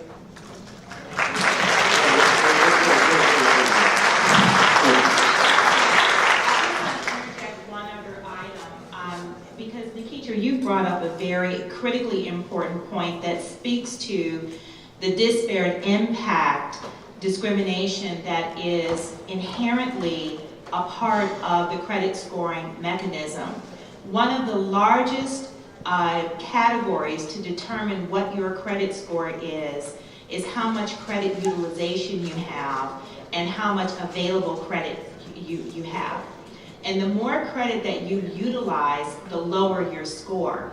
And you just heard Congressman Meeks and Congresswoman Lee talk about how their families were able to use their housing assets to help send them to school. And so many African American children don't have that opportunity because their parents were not homeowners, whereas our white counterparts, their parents had that homeownership equity in order to send them to school, and that's primarily a function of the de facto and de jure discrimination that was a part of our financial and real estate system when we onboarded the FHA program in the aftermath of the Great Depression. The FHA program allowed our white counterparts to become homeowners while simultaneously denying us the opportunity to become homeowners in that program. And so that is also one of the reasons why African Americans and Latinos disproportionately have lower FICO scores. I know everybody is telling you that the reason we have lower FICO scores on average, so I don't know if people know this, but on average, African Americans, our average FICO score is 100 points lower than our white counterparts. And a large driver of that is this credit utilization piece that Nikitra has just been talking about. Let me ask you. It's systemic. It's part of the system. It's functional. And then it's structural. And then it's sad to say to people like you've achieved some even level playing field, and we're going to incorporate credit scoring, and we're all going to pretend that we're running the same race. And that's why we've got to say, give us a different type of evaluation. And we got to participate in programs like the one we're going to talk about. It's time for us to have a full approach for us, by us. So we need to make our own loans with our own people.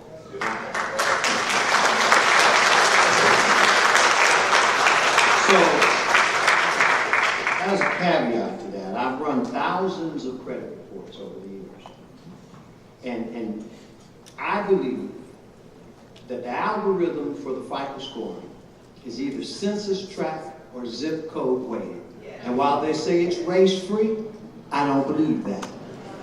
I don't believe that. I've got the same type profiles by my white client who lives over here, with the exact same almost type profile with my black client over here, and he's a 740 and he's a 623.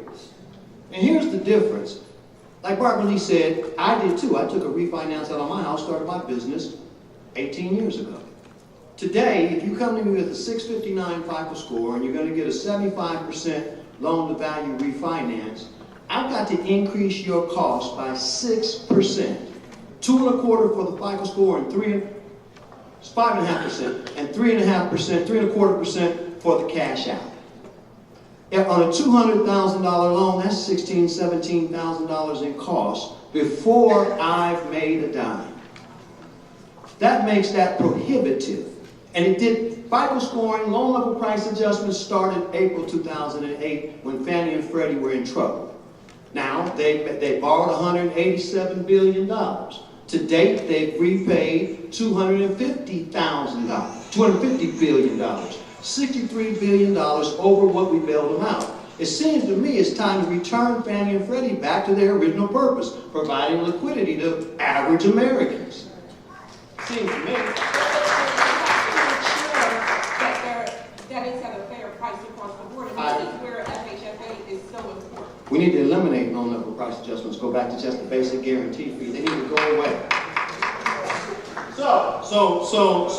But Mark, oh yes, Mark, sir. And I love the fact that we're in the weeds talking about loan level price adjustments. Don't mean a darn thing if you don't get an application. You're absolutely right.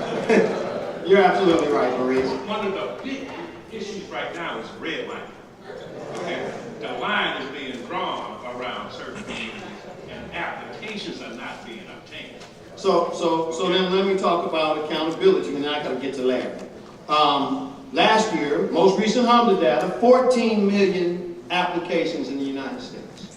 Over 14 million. 42,600,000 black folks, only 877,000 applications. Only 6% when we're 13% of the population. We got to try harder. We don't believe that we can get a loan, so we go buy a car. You know what I'm saying? So we got to try harder.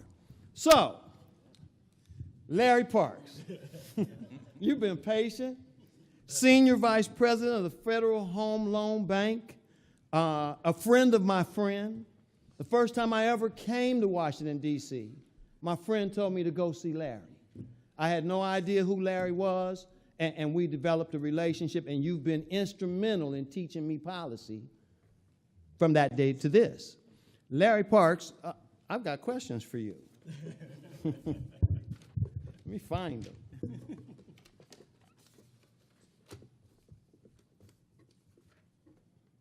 Here we go. Help us understand the landscape, the legislative landscape as it relates to the GSE reform. What is the impact of maintaining Fannie and Freddie in long-term conservatorship?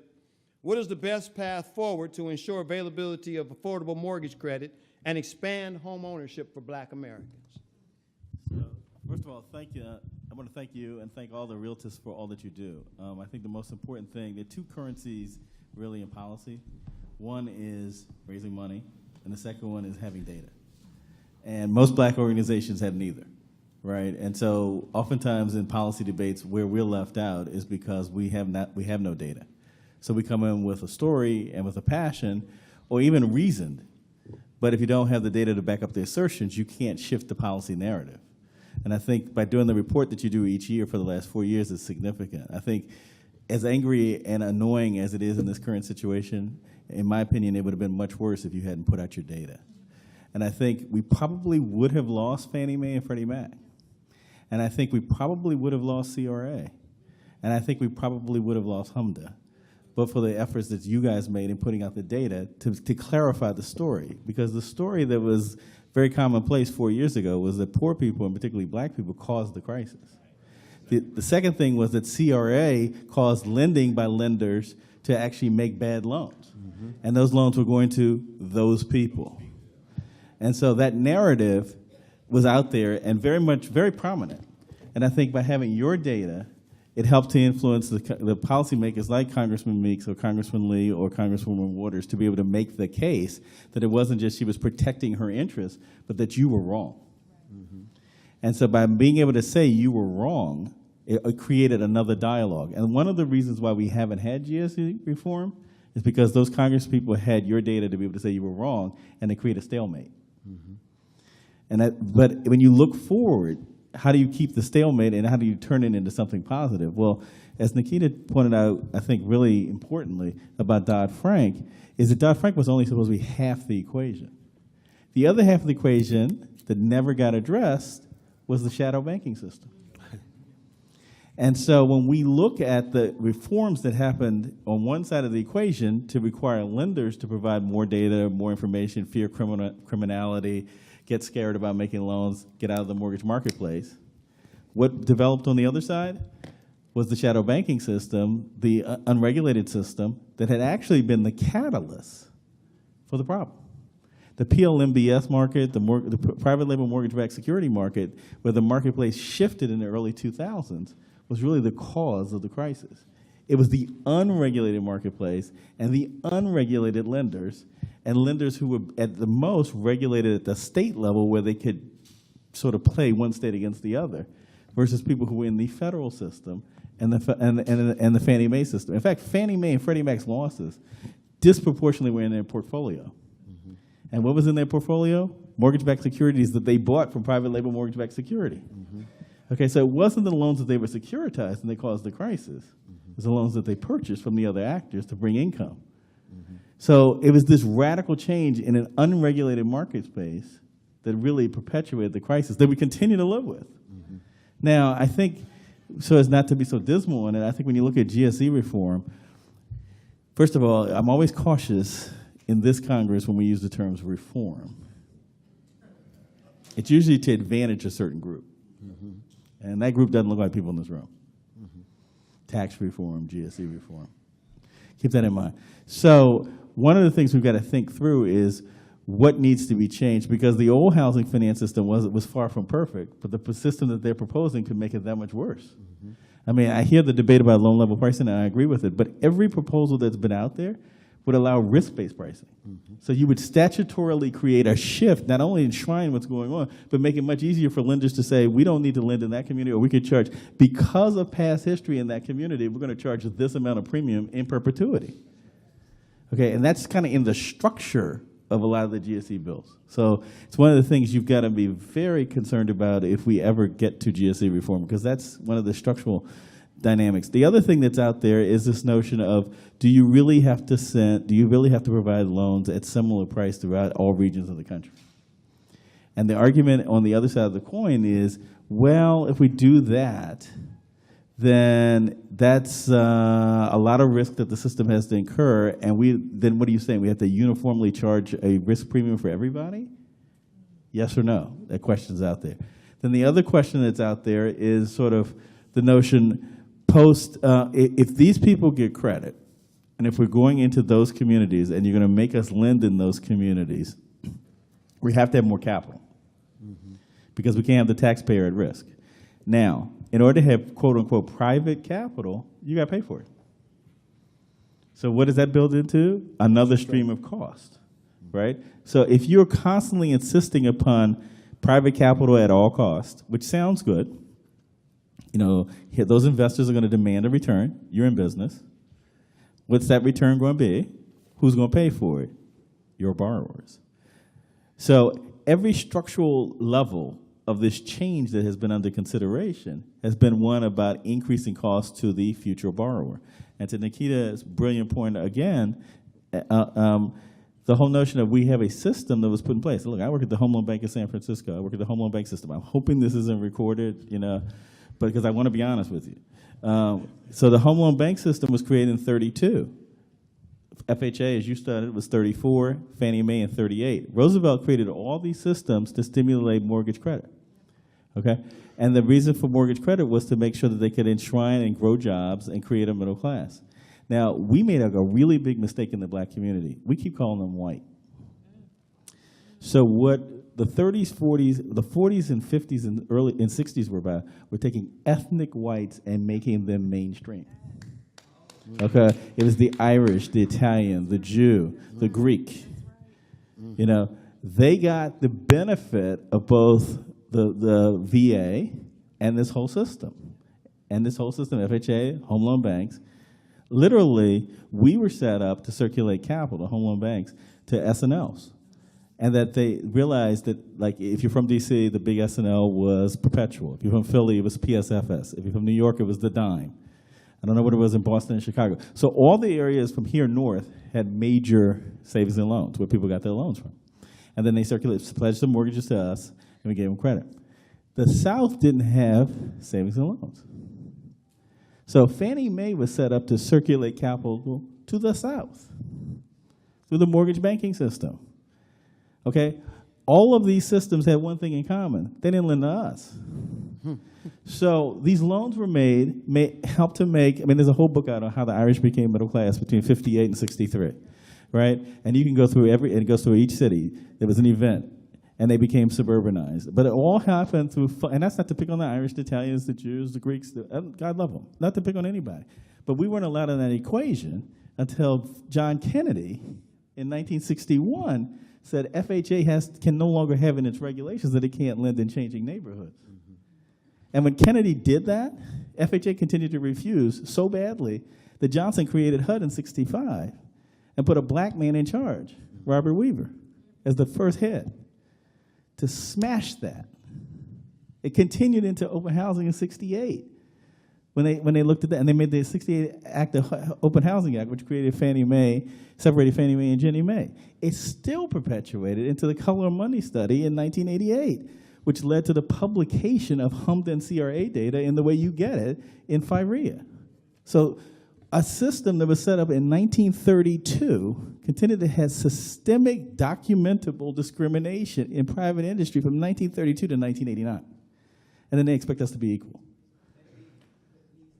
Okay? And so when you look at that dynamic, and you look at the past forward, because you guys have been making references around 14th and U, and I got lots of roots there. Lots and lots. I remember when it was good, when it was bad, and then it's white, different. So my roots are there. So if you go into those neighborhoods, and I watched this on 14th and W Street, as people buy condos in old row homes, right? So we kept wondering, like, well, who are these people, these young people, and why do they keep coming with these elderly people? Well, the elderly people are their grandparents writing the check. Guess what? Those are the beneficiaries of this segregated system. These are the Irish, the Jews, the Italians, and the Greeks who got their money when your parents couldn't. It came from their house. And so the legacy of the discrimination isn't historical, it's passed forward in a demonstrable check in this city, in Chicago, in New York, in Philly, in Boston, in Los Angeles. Okay? In these high-cost cities. That crap is passed forward. Okay, because you just can't match up these nonprofit young people's salaries and these mortgages. Come on. You can't match it up. Okay? So when you're complaining and sort of demanding things, there are two things you need to be remembered. One, you have data. You shape a conversation. Secondly, you have legacy pass-forward discrimination on your side as your story. Now, it can be it's an offensive story, and I know we tend to be polite. So we tend not to want to offend people. But this is a black story. There's a black story, a white ethnic story, and a white story. Our story is different than a Latino story. This is a black story, okay? Because we were here and denied by law. And private industry continued to perpetuate that until the 90s. By law. So our fights right now are all based upon law that was established in the late 80s. Is it enforced or not? What we've got to be cautious of in GSE reform is that they don't take away under the idea, the Treasury Department's come out with a study, says maybe we need to reform and revisit CRA. Maybe we need to look at do we really need public notice of HMDA?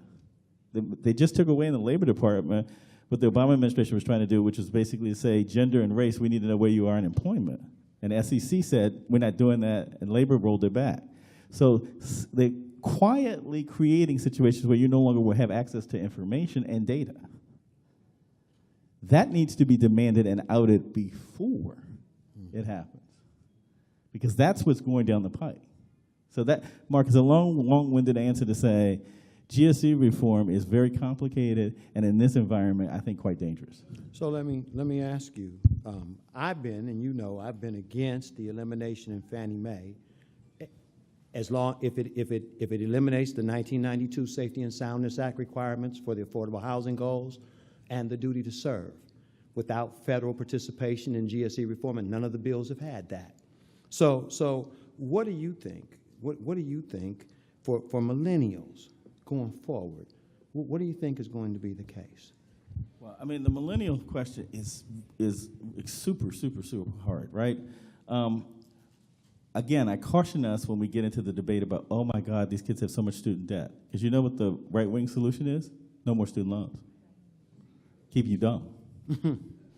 Now, what we need to do is sort of say, for those of us old enough to remember, there were these things called Pell Grants, and they used to be indexed to inflation, and we need to demand that for these kids. The second thing is, for those of us who graduated from school in the 80s, we were in the middle of the Reagan administration. We had no interest deduction. We had 12% loans. We had huge debts. The only difference was salaries went like this. Right now, we're in an environment where we're not paying people. We're letting industry get away with giving all the money to the investor class and not paying workers. Okay? We've destroyed unions.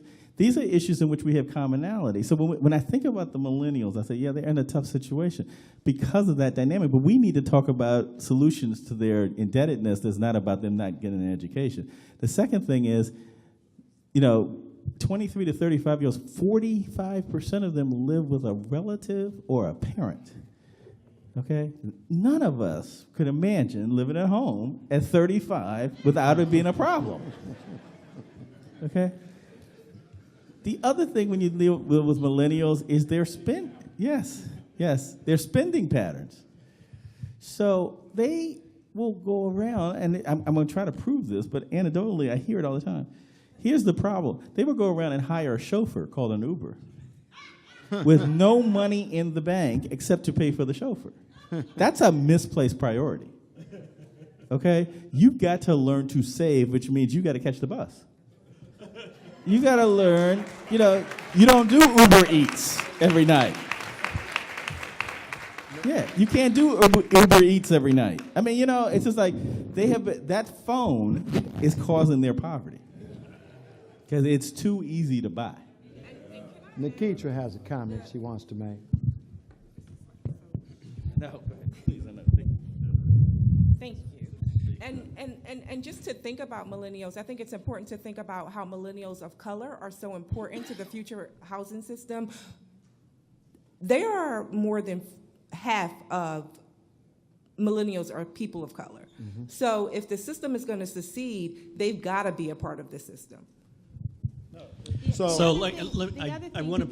other thing to consider in this whole conversation too about millennials, and I'm so glad that you brought it up. And can I just sort of say parenthetically, Larry and Mark, to your point about GSE reform, one of the interesting things that I've seen of late is, the last time we sort of almost got to GSE reform, the civil rights community did a lot of work with Johnson and Crapo to get that bill where we wanted it to be. And what I just heard a couple of weeks ago is that people don't want to start at Johnson and Crapo. They want to go back and start at Jeb Hensarling's bill, which is so far to the right that it's totally scary. But in this discussion about, and the reason is because that's where you frame, mm-hmm. right? Mm-hmm. And it's so difficult to move from that far extreme position. But with this discussion about millennials, African American millennials and white millennials, so millennials of color and white millennials are not on par at all. Not at all. In terms of educational attainment, in terms of the amount of their student debt, and in terms of their access to home ownership opportunities. The home ownership disparities, when you parse out that age group, is so dramatically at a far range that if we don't do something to really help and support millennials of color, we're just going to see a a continual decline in homeownership rates, in particular for African Americans and most likely Latinos as well. No, I agree. I think a couple things. One, all jokes aside, I think, you know, their inability to sort of onboard both within the mortgage marketplace is tremendous, and the drag on the economy. I mean, by this point, the oldest millennial is 37 years old. Right. So And the idea that they're living at home and not buying a house is a huge drag, right?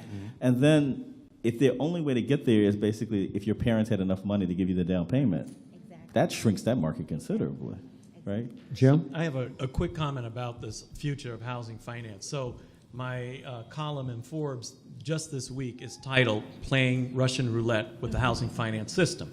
And it reinforces a couple of things that Lisa and Jim have just said, Larry have just said, which is we don't know what's going to happen if Fannie and Freddie are shuttered. Well, here's the thing. We actually don't know what's going to happen when Fannie and Freddie actually face a need for a bailout. And that need for a bailout is absolutely imminent. It is going to happen. Despite the fact that they're highly profitable, they've earned in combined over $10 billion just this year alone in profits. But all their profits are being swept into the Treasury for deficit reduction.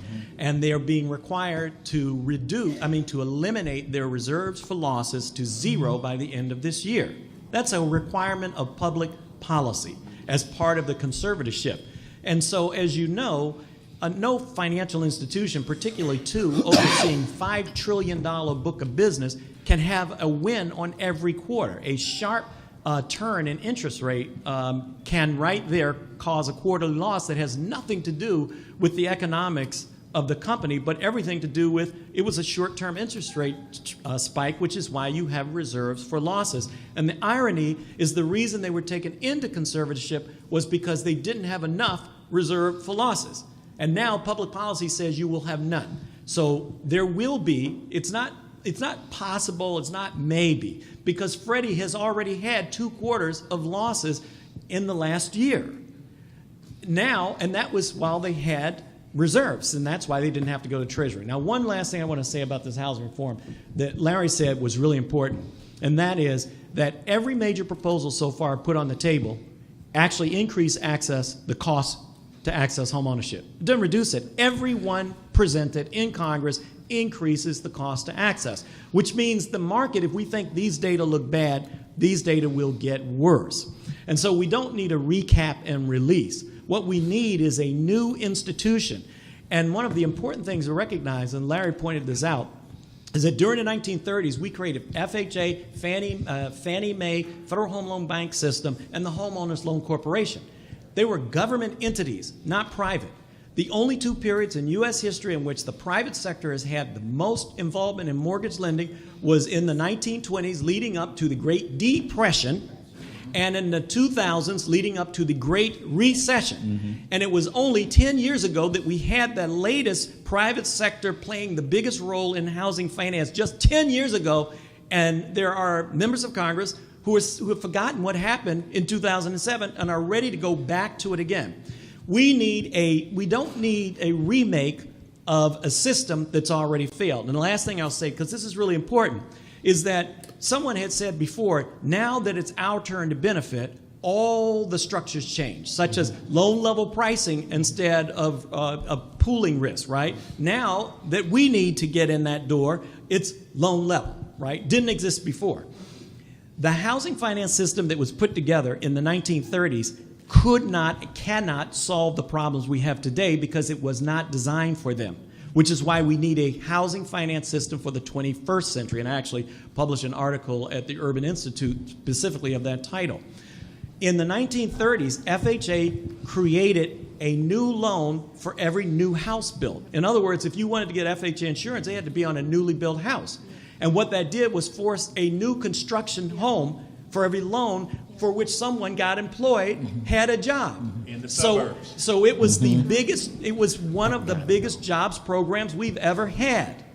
Today, Fannie Mae can't figure out how to price a home in a Detroit or in a distressed neighborhood, even in Washington, D.C. The appraisals just don't work.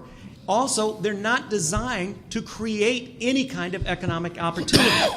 Now is the time that blacks, going back to what Larry said, need a housing finance system that is designed to create jobs, to build housing, to renovate housing, to renovate whole communities, and guess what? To pay workers who live in and around those communities to have those jobs. This is why we don't need a patched up Fannie Mae and Freddie Mac. We need a housing finance system that is government supported and that is made for the 21st century. And oh, by the way, if anyone missed it, the majority of babies in America today are already children of color. Right. And so the future of millennials being people of color, it's already here. And so we need to get the system in place such that when they're ready to leave college and head out into the work world, we have a 21st century housing finance system that works for them to promote economic mobility. Because if we don't do that, the urban developments that's taking place in our cities today is going to further marginalize us, further impoverish us, further push us into communities of concentrated poverty to a point where we may never be able to get out. We think it's bad now. We need to take stock. We need to hold every member of Congress accountable to create a government-supported housing finance system for the 21st century. Okay, so no, hold on. We're 18 minutes over so far. And I got a whole lot of questions. Comments, Nikitra, and then I have a question for Larry, and then we're going to bring it to an end, Lisa. Nikitra. So I agree with what's been said about housing finance reform. I think an important feature should reform happen is that we've got to fight for a utility model, because then costs can really be dealt with and lowered. But if we don't do that, then, you know, who knows what would happen. And then I think it's important to talk about what was in the SHIBA report about us and where we live.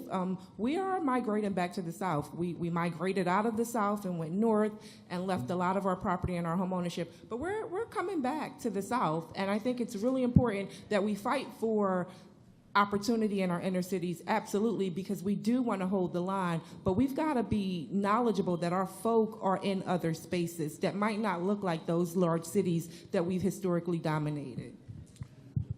Larry Parks, what is the Federal Home Loan Savings Bank doing to help people move toward home ownership? So what we've tried to do, in light of what's going on, you know, we got such a bifurcated country, because Nikita's point is right on point, which is this whole migration. I mean, one of the things I can't quite figure out, it's as the inner cities come back as a source of energy, how black people continue to move from them. I mean, it just makes no sense. Like, that's just...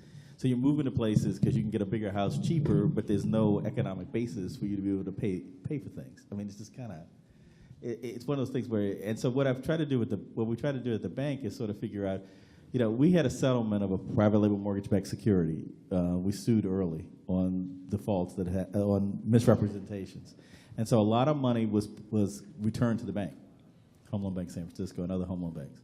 Because we were major purchasers of private label mortgage-backed securities. With that, our board, and this is the importance of these public-private partnerships, our board contained four people of color, two blacks and a Latina.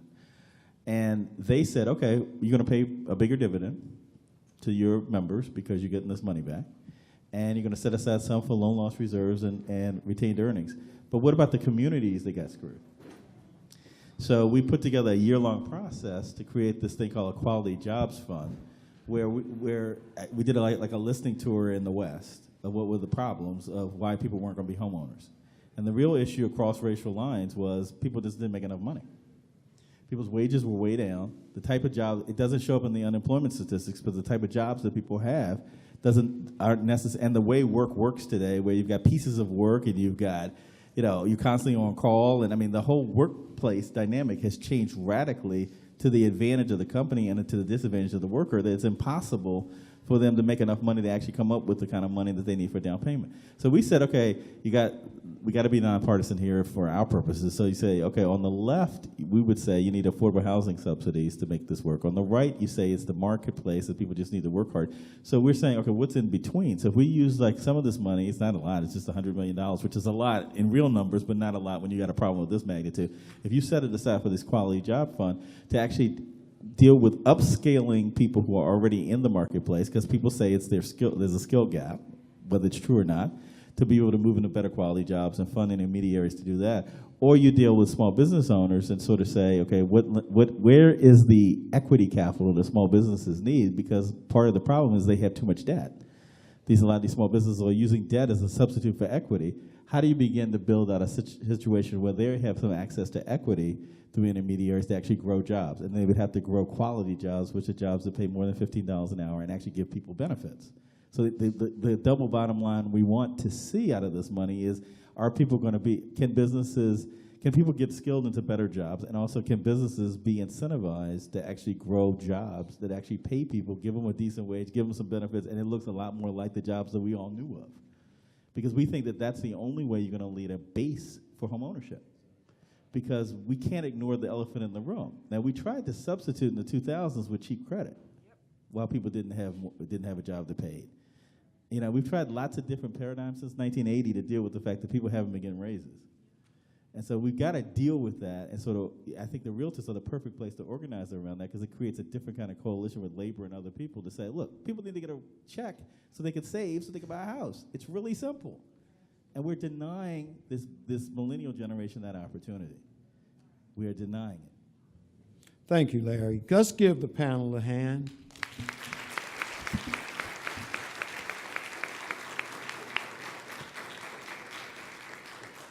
I really want to thank you. We have a program at the National Association of Real Estate Brokers. We have a goal, we have a dream, we have a vision. The Bible says our people perish for a lack of vision. But we have a vision of 2 million new black homeowners in the next 5 years. That's our vision, that's our goal, that's our dream, that's our mantra, that's our program. You can call it whatever you want to call it, but we're trying to find a way to get 2 million new black homeowners in this country in the next 5 years. And the way we're going to do it is by doing the policy work to make the loans accessible, by doing the excitement work to educate you so that you can educate the people to at least go try. And then we need to remember the March on Washington with Dr. King. When he was trying to do it by himself, he could never get it done. But when he got together with the Nation of Islam and he got together with the other organizations and all the people got together, they put that march together. So we have to partner with, support everybody. We need the Urban League to talk about economic empowerment. We need the NAACP to go and file the lawsuits. We need NARAB to do the home ownership stuff. We need NID to do the counseling. We need the National Baptist Convention to open it up to the doors of the church. We need to take everybody to go and do it, to do our parts. So I want to thank you guys for participating with us, and I want to call up our national president back to the podium to close us out, and any final comments.